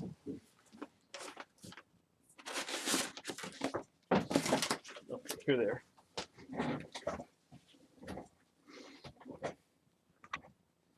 Now I'm only going to pattern half of the head because I can just mirror it for the other half of the head. But it is the same pattern making process that we have used in the other videos. So I'm just going to start pinning it down, making sure it lies flat. Let me make sure this mouth is still open where I need it. Good. Sometimes I like to kind of stick this in, but just make sure. Yeah, I like that. Careful for your hand inside there that you don't pin into your hand. I've done that before.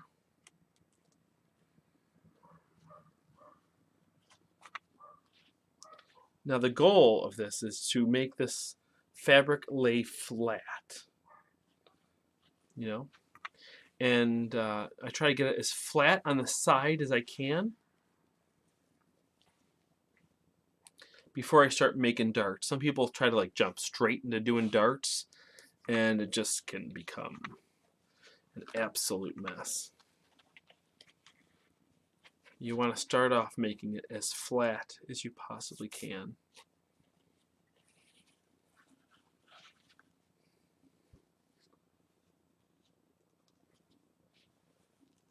Okay. Now looking here,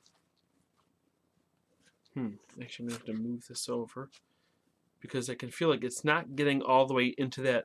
See this kind of sharp ridge we have here inside that little valley? I can feel that it's not getting all the way into there. So I'm going to kind of move this fabric around from where the dart was on top.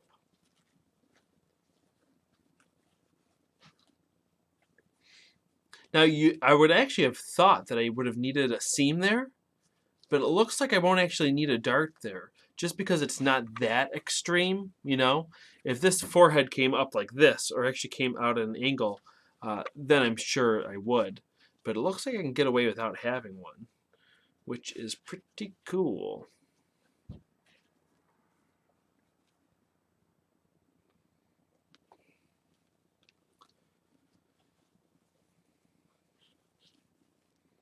Now I'm grabbing this dart here. Now, a lot of people ask, like, where do you put the darts? Now, the fabric is going to want to kind of naturally become a dart in certain spots. That being said, though, you can kind of move them around a little bit without sacrificing, you know, the shape. So if I can control it, I try to make sure, I try to keep them neat. So I'm trying to make this perpendicular to the length of the head, and I'm trying to make it in the center top of the head. Not only is that kind of where it naturally wants to go, it's just going to make this a much cleaner pattern and easier to follow in the future. Okay, now looking here, now the hard part is patterning the part where there is no foam. That would be essentially where the neck is going to go.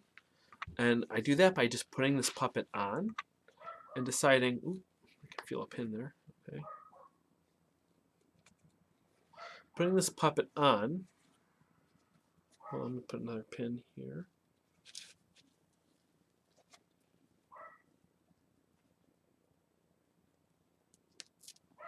So I put this puppet on and find out how far down I think it should go. I'm just going to go a little bit further than the foam. I'm going to go down to there. And the bottom of the chin ends here, and that's a nice gradual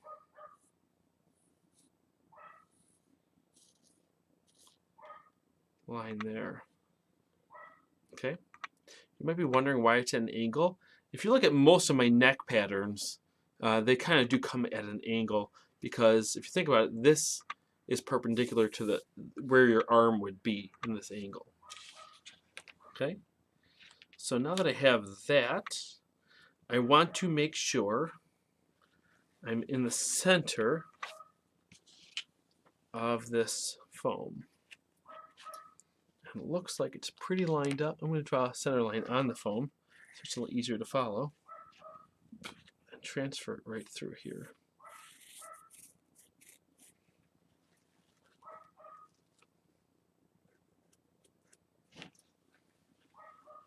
Now, if you look here, this is the bottom jaw. Sorry, it's probably, I'll reorient you guys. So this is the side of the head. This is the bottom jaw. Right here, you can see that it kind of wants to have a little dart here. Now, I could put one there, but I'm actually not going to because it's so small, and I know that this the final fabric I'm going to use is going to have some stretch to it. So I'm actually just going to, you can even tell, as I tighten it around, it all smooths out anyway, okay? And the fleece will do that even more. So depending on what it is, and again, you learn those types of little tricks just by making more puppets. The more you do it, you'll know where you can, I almost said where you can cut corners, but it's really not cutting corners. It's just, you know, kind of the least you can affect the fabric, the better. Because the fabric is strongest when it's completely intact, okay? So that's what I'm going to do. So I think that'll work for that. Actually, I think I went a little bit too far over. I'll go to there. I'm going to put a line here just to kind of mark where it's going to be in the end there. So I'm going to need a little dart here by the nostrils, I know. So where do I want to do it? Do I want to have it here, or I'm going to do that? Actually, let me do the center line around the back first.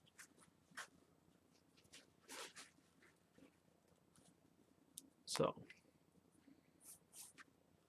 now same thing here. This kind of wants to be an extra dart, kind of. But I can probably work that in. I can probably work that into this top dart.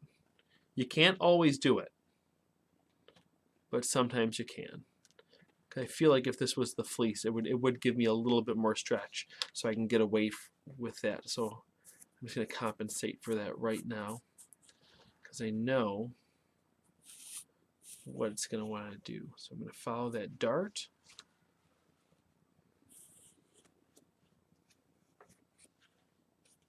Like that.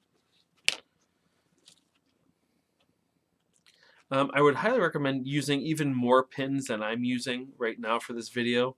Again, I am using less just because I've done this so many times that I just kind of, it's easier for me to just do it the way that I normally do it. Though when I first started, I was using a lot more pins to keep things still. So, whoops. This is flush with that. Comes down. Now this is actually not going to be a dart. This is where that ridge is, where it goes in. I'm just going to draw that just so I know where it is when this lies flat, especially since I do not have a dart there. So now I'm going to keep drawing down the middle here. Okay, now I'm at an interesting part here. I can feel that nostril that we added. Okay.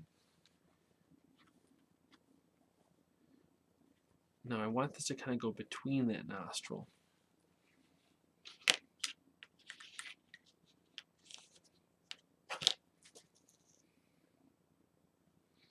I'm going to bring this down. Look at that. Okay. So I'm bringing this down flat into the front of the muzzle. So I'm going to go straight down the middle here. That feels right. To that center notch. Now I have a dart here, which is kind of absolutely perfect because it's that dart is going to kind of be, first of all, the dart will barely show using the fleece and doing special fleece techniques to hide the seams, but also hiding it kind of in that nostril feels right. And even that way, even if you see a seam, it just feels more like a detail part of the puppet rather than, you know, something that's trying to be hidden.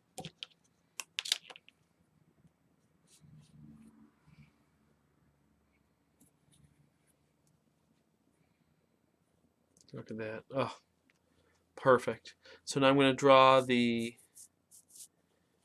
edge of the mouth plate where that is. Just like that. And I think, do I have all my lines here? I think I have all my lines here. Let me just make sure that that's the center of that. We have that. There it is. Okay. So now when I take this off, I'm going to have a perfect, air quotes, pattern for this head. This is the annoying part, taking off all these. Now, especially if this is your first time, you might want to label some of these marks that you're making as you go. Oh, another thing you can do too is make registration marks. So I'm going to cut this extra off here so I can make some registration marks. Depending on the size, for the size of this pattern and for how many times I've done this, I can get away without doing it probably. If I'm doing bigger patterns, you really need it. But again, for this one, I think I'll be okay. But anyway, I'll put a registration mark here so you know where to line up the foam later. And that's the only one I'm going to put on for now. You can draw some more on the symmetry lines later when we flat pattern this. So again, I fabricated this whole foam head. There's a whole nother way of doing this, which I'll do in a future video. That'll have to be an edited video because of scaling up the pattern at the photocopy shop. Okay. Looking at this, is that what you would have expected? Maybe. So that is our pattern. So what I'm going to do now is trace it out. Okay, you see this is that ridge. That's not going to be a dart. There's a dart, and there is a dart. Now the Sharpie's a little crude for this. I normally use a thinner Sharpie, but again I think this works better for the video. Now I'm going to transfer that pattern to paper so I can start truing it up, making it look more even and a little bit smoother, smoothing out some of those lines. So let me get some paper.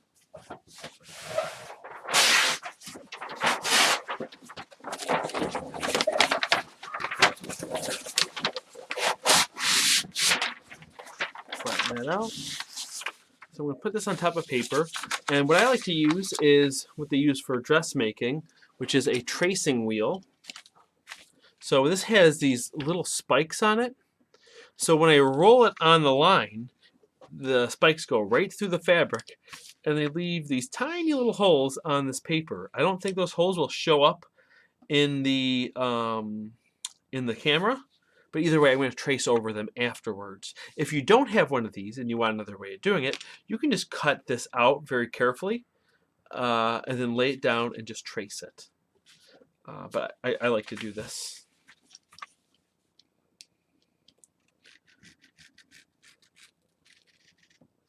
Just make sure this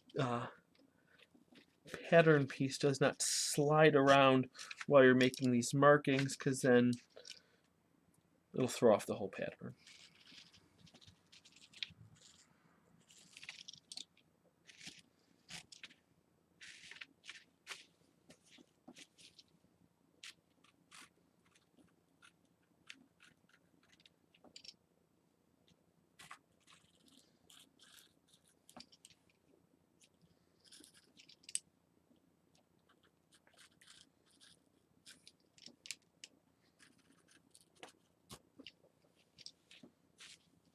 Oh yeah, don't forget that one. Did I trace that bottom part yet? I did, okay, good. This is so bizarre for me to be building like this because it's so quiet. I normally listen to podcasts while I'm working. which would probably be unbearable and copyright infringement if I played it while I was doing this live. That being said, podcasts are awesome to listen to while you're working. So you can listen to our podcast, which is called Puppeteers, and we talk to puppeteers, and we learn things about their careers or things on the business of puppet building and puppeteering and trying to make a career out of it. So I don't think any of those dots show up there, but I'm going to trace over them. Actually, I will use pencil just because I'm going to true it up afterward. So I'm going to trace right on the lines that I did with those tracing wheel, so you can see it. And then using the Sharpie, I'll make the final lines, just so you guys can kind of be along with me.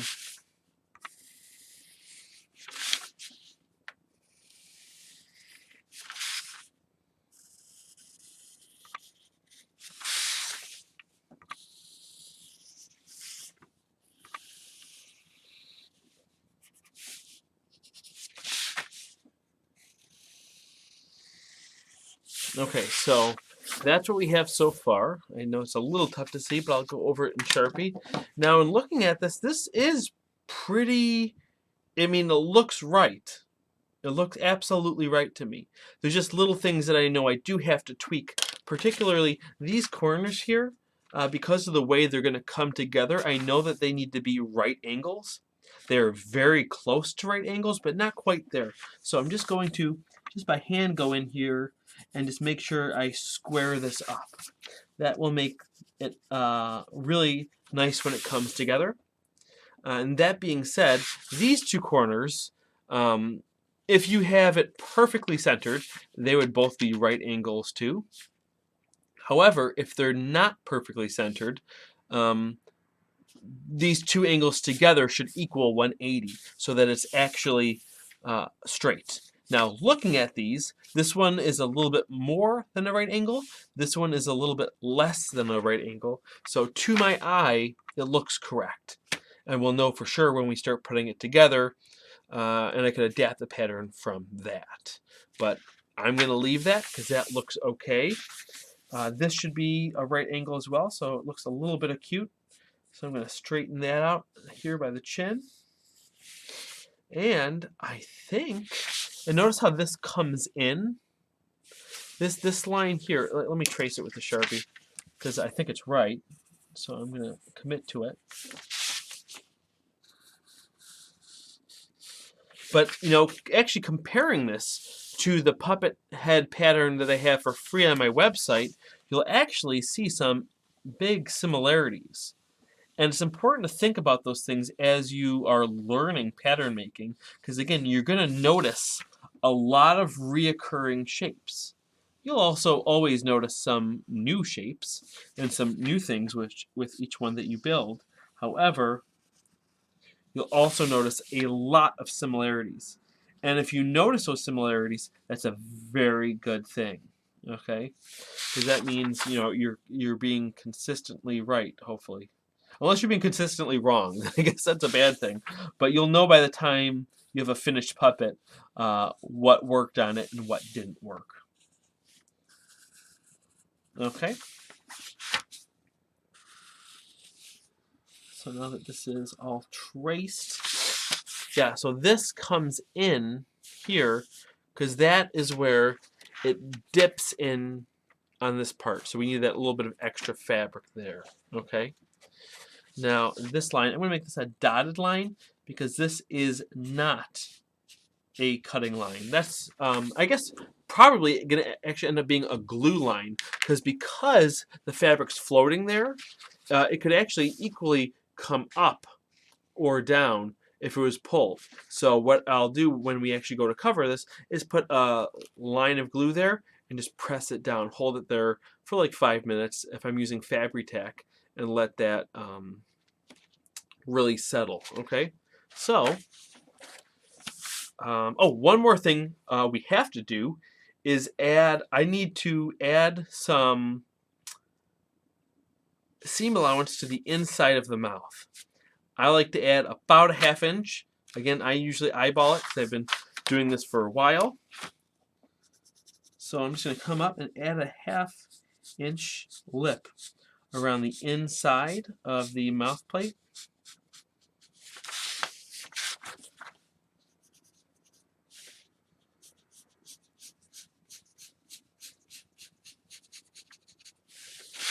And you see they touch there, so I would just cut straight back on that point because you have to get all the way back to this mark there.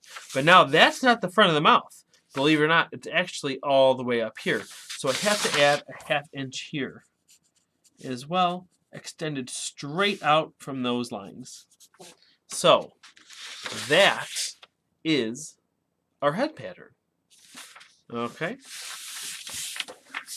Now, well, we cut this out.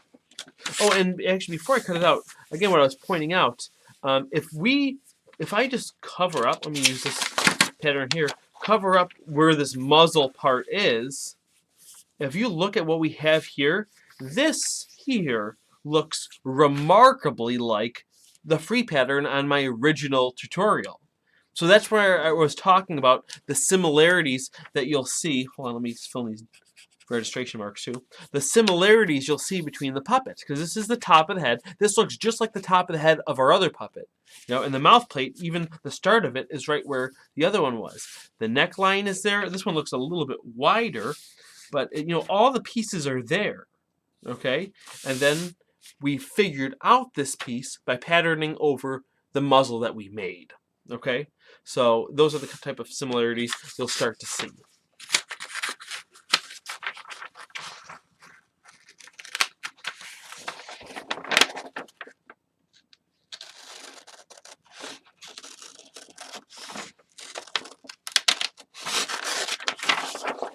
Cutting this out quick.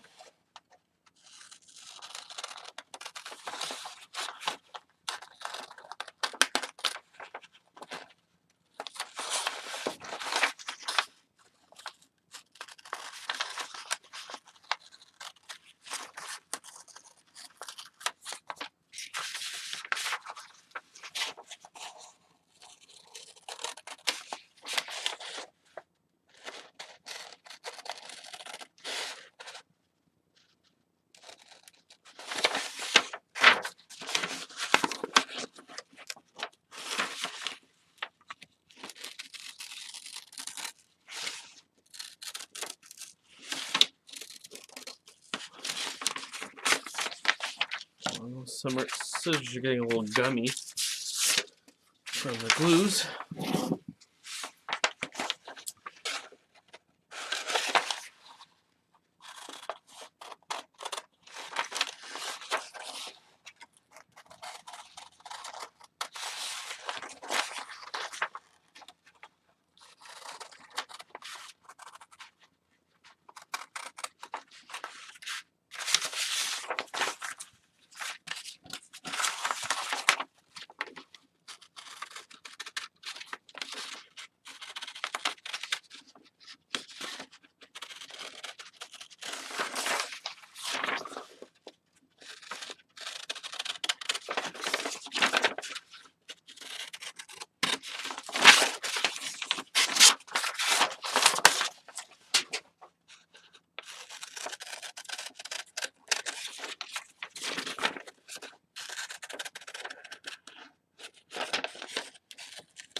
Okay, and there we have it. So this is our fabric fleece covering and or fur covering, depending on what you want to cover it with. And this, from the beginning, is our fabric mouth plate pattern. This was the very first thing we started with, and kind of, if you're just joining now, this is what we kind of built everything off of. But if you see here, this kind of this does perfectly, because it is the same pattern, line up with the inside of the mouth. And then this all will cover over there. So that what the next step would be is to cut this piece out of your final skin fabric that you want to use, and then cut this out of the mouth plate fabric that you want to use, and then you have a head. I think that's where we're gonna end for today, because I don't have my sewing camera hooked up now. But I think, unless, should we just do it real quick anyway? Maybe we will, really quick, because, oh my gosh, it is getting late though. It's not that much sewing. I think I'm going to go for it. I'm going to go for it. So if you guys are willing to stick around for a little bit longer, I'm just going to go for it.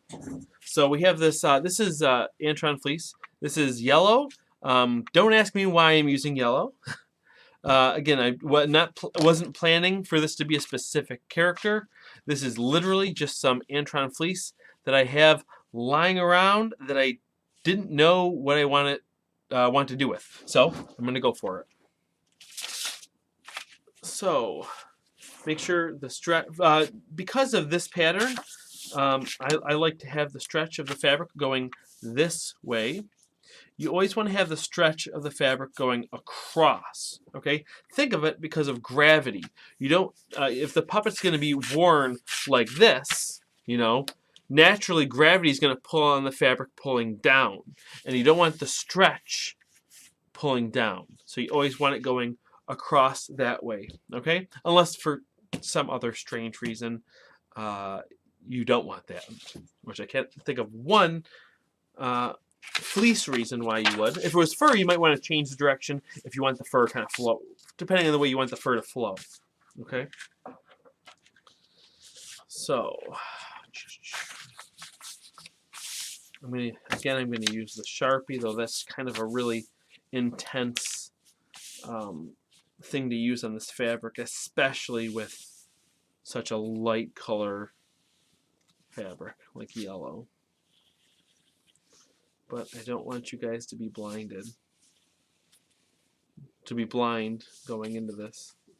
So, I can't believe I'm doing the fabric part. I told myself I wasn't going to do it. I told myself I wasn't going to do it. But for you guys, I'd do anything. Thanks for those of you who are sticking along for the long haul. So I'm going to try to do this as quickly as possible. Okay, transfer those little marks.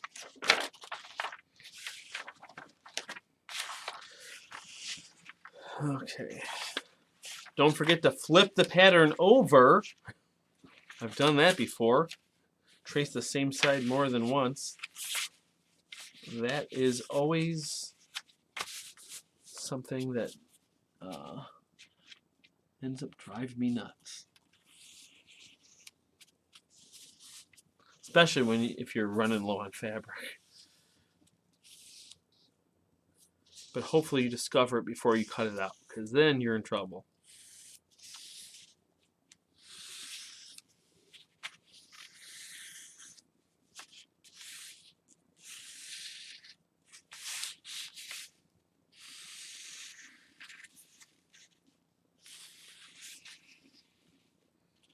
So,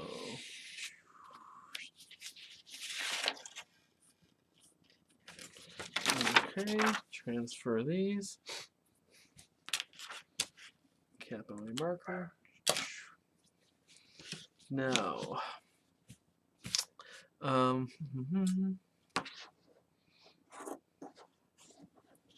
now if you're going to hand stitch this, you want to cut directly on the line.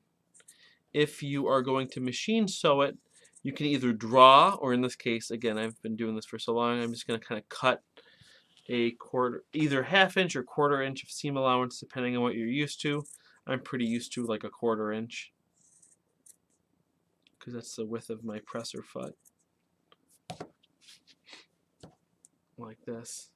And I would normally hand stitch this. I'm only doing the machine stitching on this for sake of time for this video. But if you want to see, I made a whole video on hand stitching that you can see right here.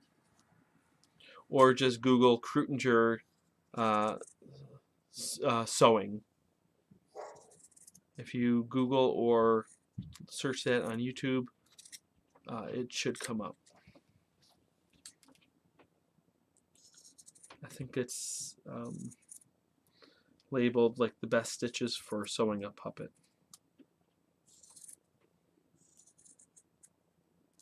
And lately I've had a bunch of people asking me for like sewing machine settings, and that's pretty much impossible for me to recommend for anybody, because anyone who's ever really experienced sewing machines will know that every sewing machine is so different, especially if you're using home machines.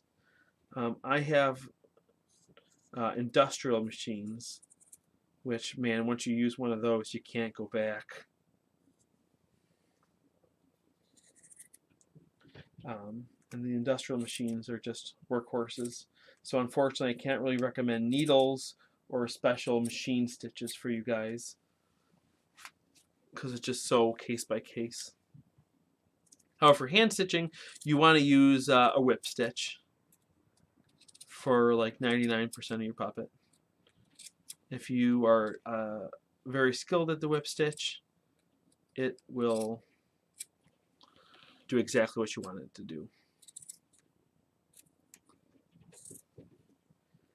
Now I changed a little bit of my cutting here, but I'm going to show you that as soon as the piece is cut out, I'll show you the little changes I made.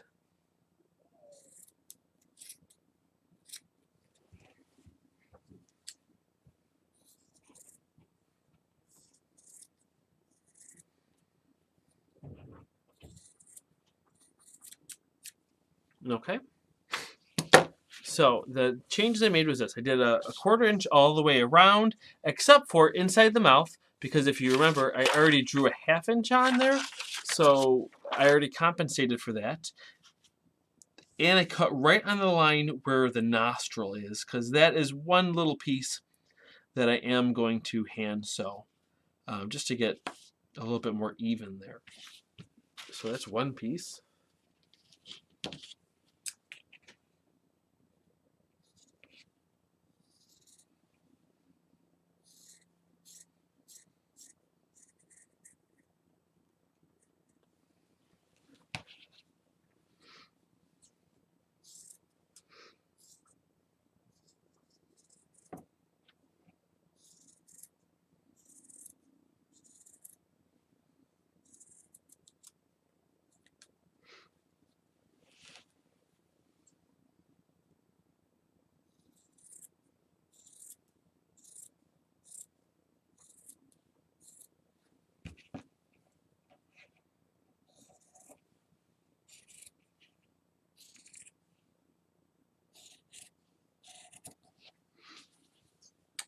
Okay.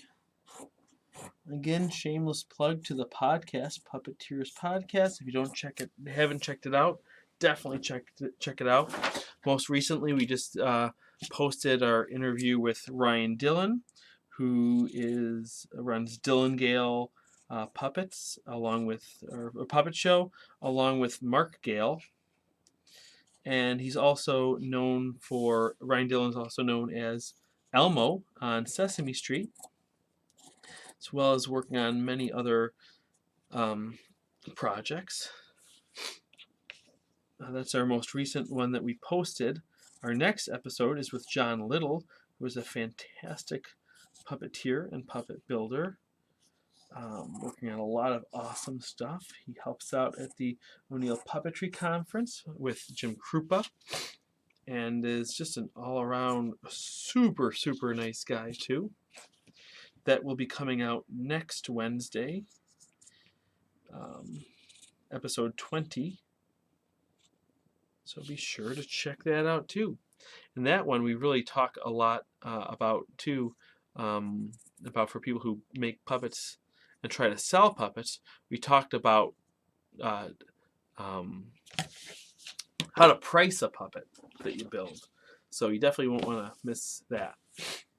Got some tips and advice for you on that. So, okay, we cut out both of these pieces. And the last thing I'm going to cut out right now is the mouth plate. Now, looking at this, I think I want to do a black mouth plate, I think. Is this black that I can use? No, I'm just going to use red because I have this felt right here anyway. Well, I really want to do black, but gosh, this yellow was a terrible choice. This yellow is just not great for this. I really should have waited on covering this puppet and did a green or something.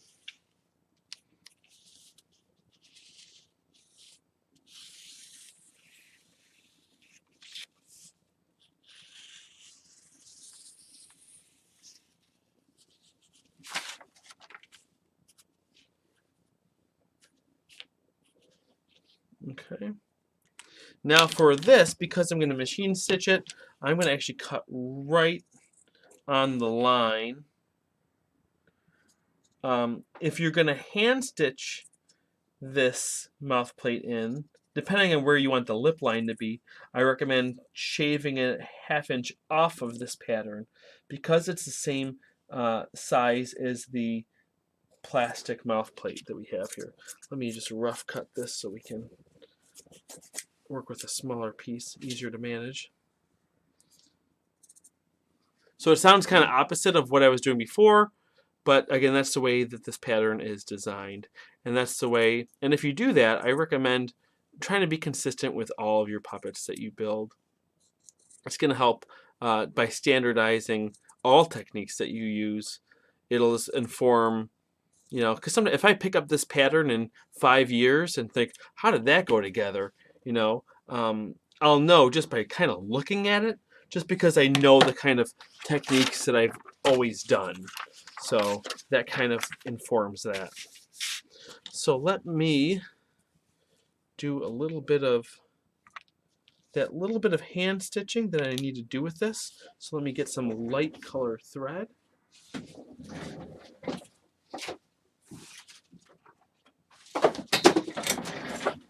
Now, best practice is to use the same color thread that matches your fabric. However, if you are in a pinch, just go with tones. So if it's a very light color fabric, and let's say you only have black and white fabric, black and white thread, then you just want to match the tone. So with a yellow fabric, I definitely use like a white, because it would just get lost in the brightness of this fabric. Whereas if I was doing like a really dark blue or brown, or of course obviously black fur, then I would use the black thread. So let me do this.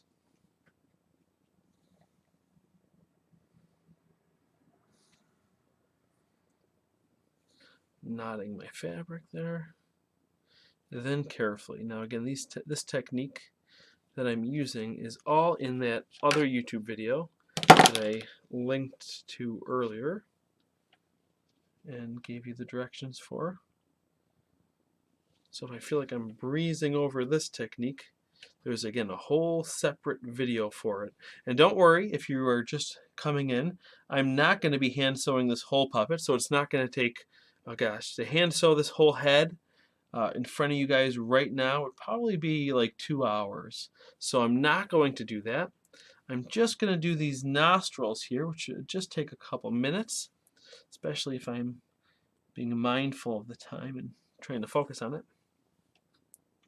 But the rest of it will stitch together relatively quickly on my sewing machine. That looks like, yeah, I'm already hooked up with having white thread on there too.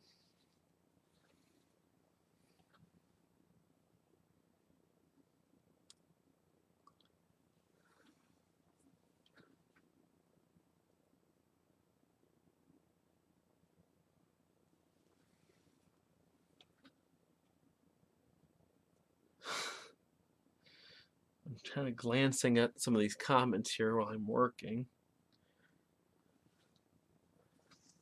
What people are commenting on. Someone asked about when the Puppeteers episode comes out that I was talking about. We release the podcast every other Wednesday, and I aim to have a video up every Wednesday. So one week it'll be a tutorial or puppet building video, and the opposite week it will be a Puppeteers podcast video. It's right here on my YouTube channel, but you can also get it on iTunes, Stitcher. You can even ask Alexa or your Google Home to play Puppeteers podcast, and they will all work. So obviously this Wednesday, I did not have time to shoot a video, so I thought I would just do this live stream in place of my tutorial video. So the next podcast video will come out next Wednesday, and that's again the one with John Little. You don't want to miss that. He is brilliant and probably the nicest guy I've ever met.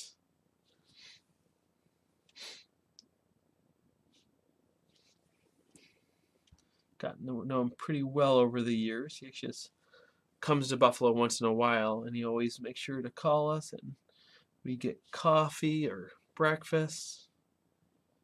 I'll always make time for that awesome guy.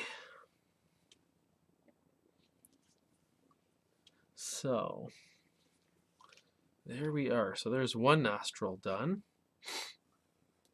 So next Wednesday that episode will come out. So be sure to check that out. Which means I have to spend hours and hours editing it this coming weekend. So yay!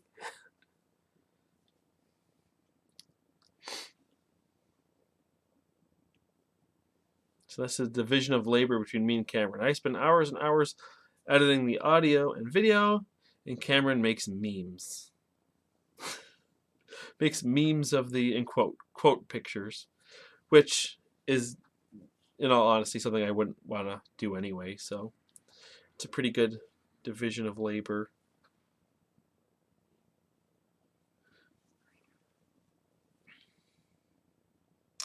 Okay. And while I'm stitching this, what else do I have going on?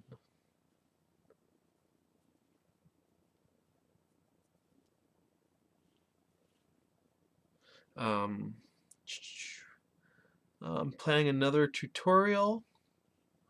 I think that next one will come out around Easter, so that'll be in 2 weeks from now. And it's not going to be an Easter video. However, there will be a very slight connection to it because of some of the materials I'll be using, which is a little bit of a teaser for it. So that'll be like what, the 4th or 5th video I do on eyes. You might wonder why do you have so many videos on eyes? And the reason is there's so many ways to do anything in puppetry that there's not really one right way to do it. There are some techniques that are overall better than others because of structure or longevity. But at the end of the day, you can make anything out of a puppet and make a puppet out of anything. Which is actually something else we covered in John Little's podcast as well. We had a little battle of the arm rods. Which actually, I wish we went a little bit deeper into that conversation. I was pretending to be I was being a little goofy during it. And I hope I didn't come off the wrong way to him. And thinking I was actually like offended or something. I was just being goofy. But he has a very different technique than me for making arm rods. And both work. I kind of personally like my method more. Though I do know, I think more puppeteers are familiar with his method. People in the business, that is. But I have my reasons. And I've also really refined my methods for me. And again, I always try to really look at that longevity, especially when you're selling a puppet. Especially because when you make a puppet for yourself, again, like I said earlier in this stream, I don't like to use the word cutting corners, but it's just a matter of knowing what works for you personally, and you know what works best for your performance. But it comes to when you are selling a puppet or making a puppet for somebody else, that you do want to make sure that you're using very refined techniques. Because last thing you want to do is put something in someone else's hands that's not going to work the way it would be expected to work. So, just like that. That's my little pep talk while I'm stitching. Oh boy, look at that. I just threw the needle. Okay.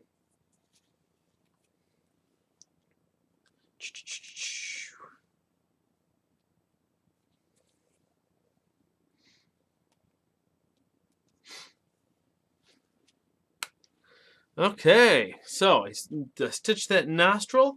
Now the rest of it I'm going to stitch very quickly on the machine.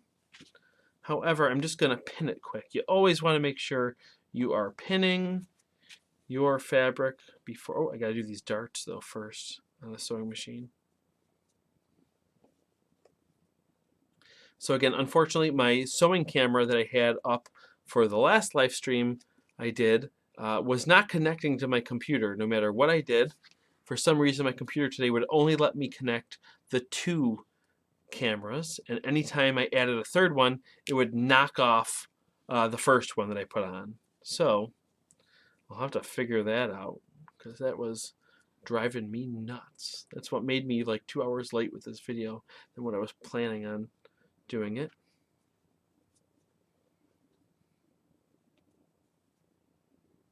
Okay. Okay, let's see if I can kind of at least put you over there. Oh gosh, you get to see my messy studio. That's it. That'll do. Okay. Let me stitch it up quick. Excuse my mess.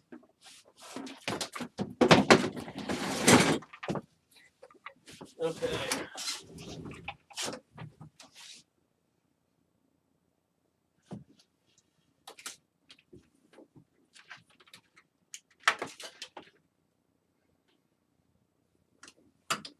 Okay.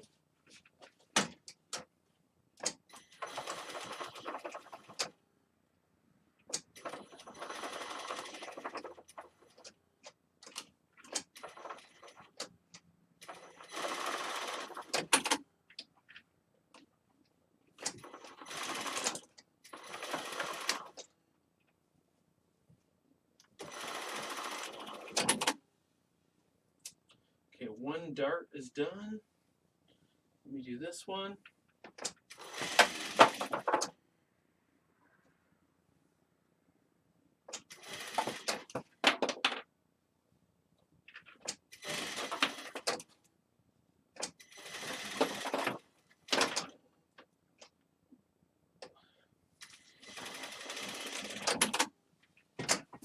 Okay, so that was both of the darts. So let me come back here and quickly pin this down.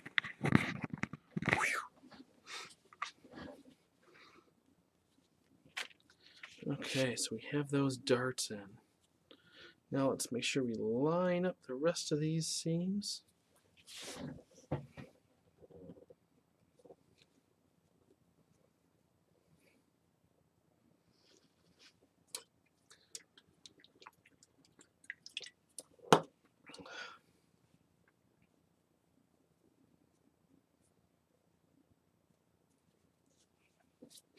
And for if anyone's just joining us or you know, got this far in the video, if you ever need any tips or something, you want to join on Facebook, the Cruitinger Puppets Tutorial Q&A. We've got a great supportive community there. It's a great way to directly connect with me, probably one of the best ways to. And if you have any questions, that's where I answer most of the questions that people have. And you get the fastest response too, because chances are you're asking a question that someone else may have already asked. So then there's other people that kind of chime in and help out as well and answer some of those questions. So if there's ever something that you're wondering, that's like a really good place to check it out. And again, get all the answers to your questions. Okay, so now I'm going to stitch all the way along this outside seam and this bottom seam here. I'm not going to stitch there because I would stitch the mouth shut.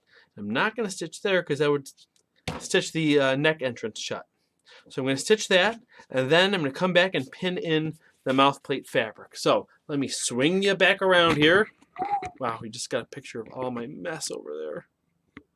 Okay.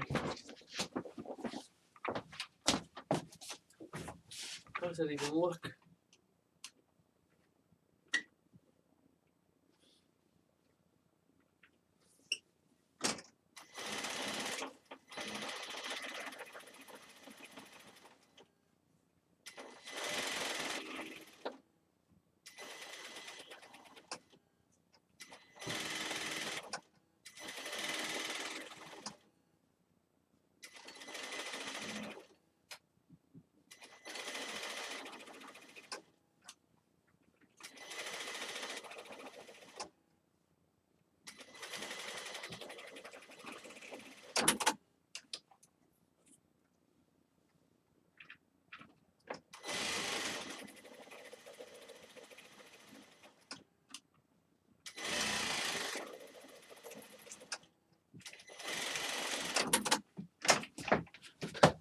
Alrighty. So we have that all in there like that. Now, oh, where did I put the mouth plate fabric?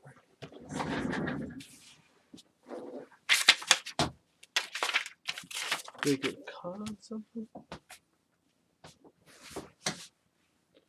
Oh, there it is. Got stuck to my leg. Okay. Okay, so that's the top. Match up those notches. And I'm going to stitch all that down on the sewing machine.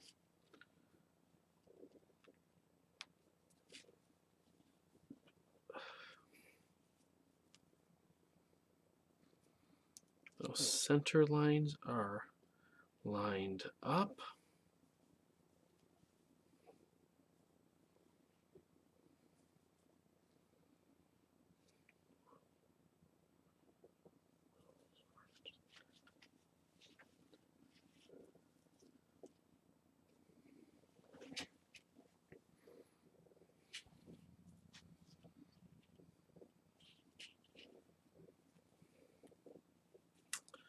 Okay. Where'd it go? There it is.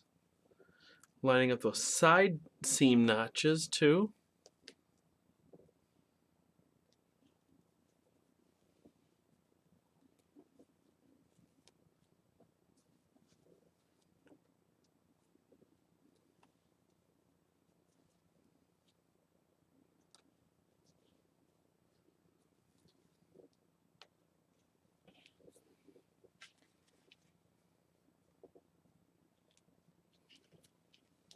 This is actually going to look pretty darn cool, I think.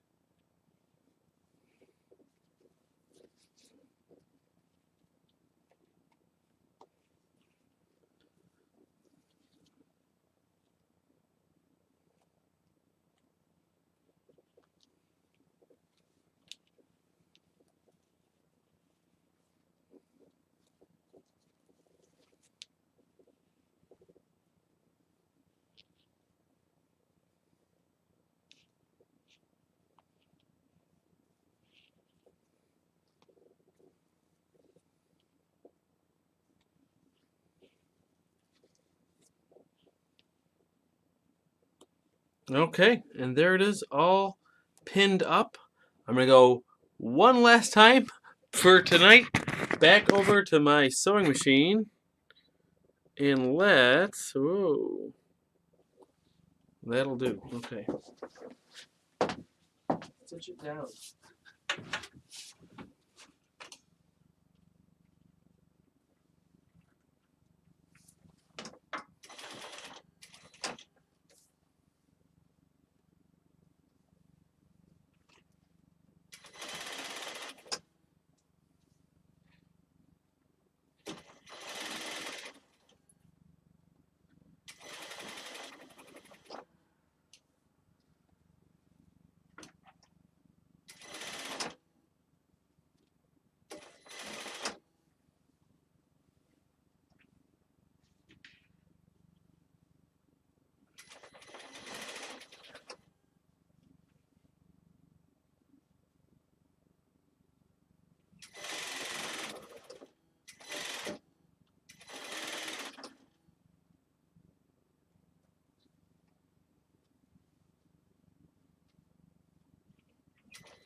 Almost done. Okay.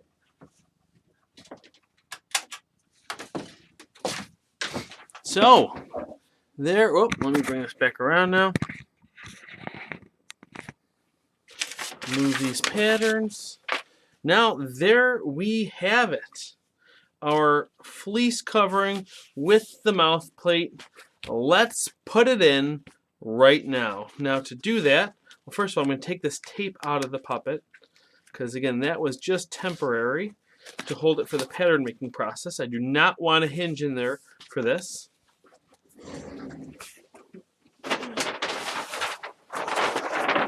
And I'm gonna glue the puppet's mouth, but I was gonna use spray adhesive, but I'm not going to, because I'm gonna show you the other thing for a loose jaw. Now, to be honest, this fleece, not fleece, I'm sorry, this felt is not a great thing to use for a looser jaw character. But again, it's just what I had lying here. It's what I used. Normally, I'd use like a slightly thicker velvet, and have the velvet facing up, of course, so it's the inside of the mouth, or something like that. And also, Puppet Pelts offers some great fabric for mouth plates. I'm blanking out on what that fabric is called right now, but it has a really nice finish on it, and it's what a lot of puppeteers use. So, but the other technique to help make your puppet a little bit have a looser of a jaw is to not cake the whole thing in glue. What you want to do is just do the edges, kind of like the same way we glued on that foam onto the mouth plate, just kind of like an inch around the whole thing, okay? Because that'll make it not quite as stiff. And some people might wonder, like, oh, well, don't you get wrinkles or something like that? Now, if you do it right, you won't. Okay? If it's one of your first puppets you're building, yeah, there's a chance that could happen. And that's why puppet building is a process. You know, you learn something from every single puppet that you make. And also, to help get rid of those wrinkles, what I do when I apply this mouth plate to the puppet is I do kind of a wet fit. So usually you wait for the contact cement to be completely dry before you add it to connect it to itself. But in this case, I'm going to do it a little bit more wet so that I can get a good connection. I'm sorry, not a good connection. To get I can slide it around a little bit if I don't nail it the first time, getting it just right in the right spot.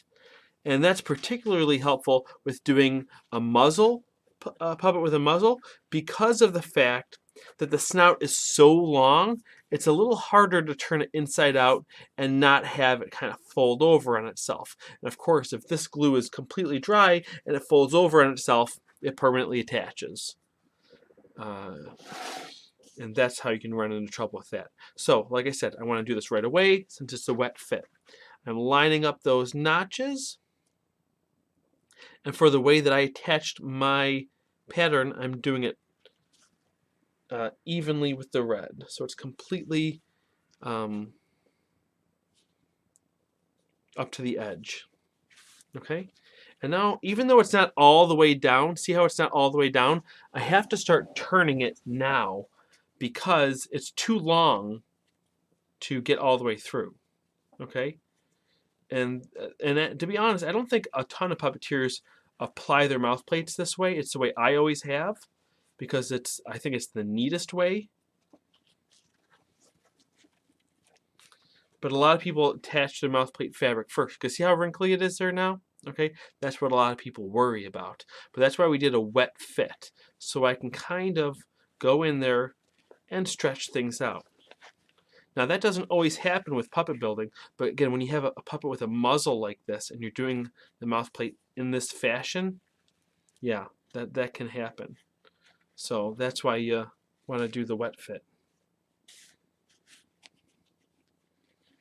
So you got all those ugly wrinkles, but since it's a wet fit, you can still slide things around a bit to make sure you're getting a nice, good fit. Okay, yeah. And another thing you can do too, if you get really worried about that and not wanting to fiddle around with those wrinkles, another thing you can do is just not sew all the way down. Okay, I could either take these stitches out or have just sewn about this far. That way you'll be able to turn it no problem. And then you can just by hand stitch that up. Okay, so let me take a look at this edge here, make sure it's lining up the way that I want it to. Okay, yeah, it's folding in a little bit there. That's the spot there. So I'm going to go in and very carefully roll it out. Making sure to open up the seam.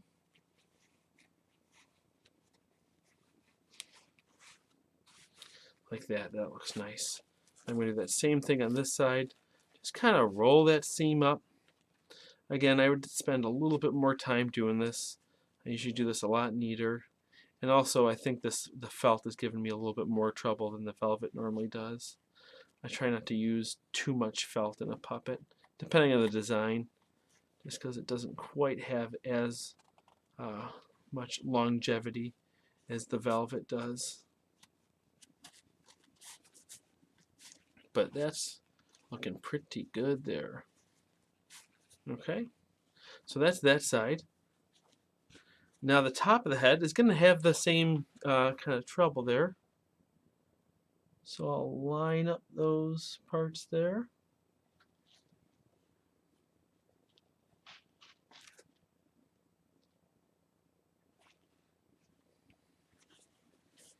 And like I said, right in the beginning, you do have to start turning it with this because that muzzle is so long, at least in this case.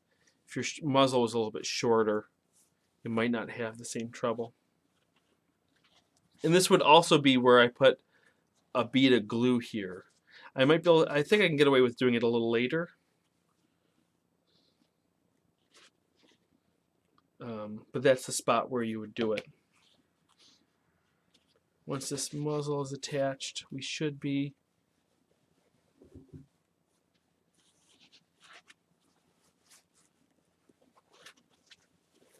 let me just start pulling this all over.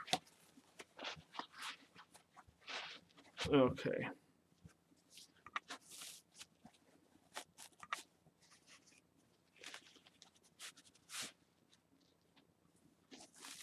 It is kind of dinosaur looking. Actually, this would make a really cool dinosaur, I think. I think that's what this is going to end up being, actually, when I finish it.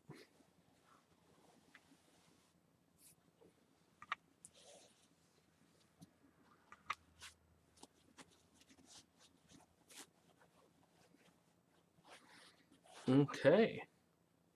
So, let me switch cameras to the bigger front-facing camera. Okay. So, guys, this is what we came up with for today. Now, this is the first pass of the fabric pattern.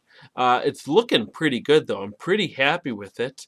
For demonstration purposes, I'm really happy with how this came out. I think I am going to go back and do velvet in the mouth. I'm going to go pick up some velvet tomorrow on my way home from work and probably put in the new mouth plate.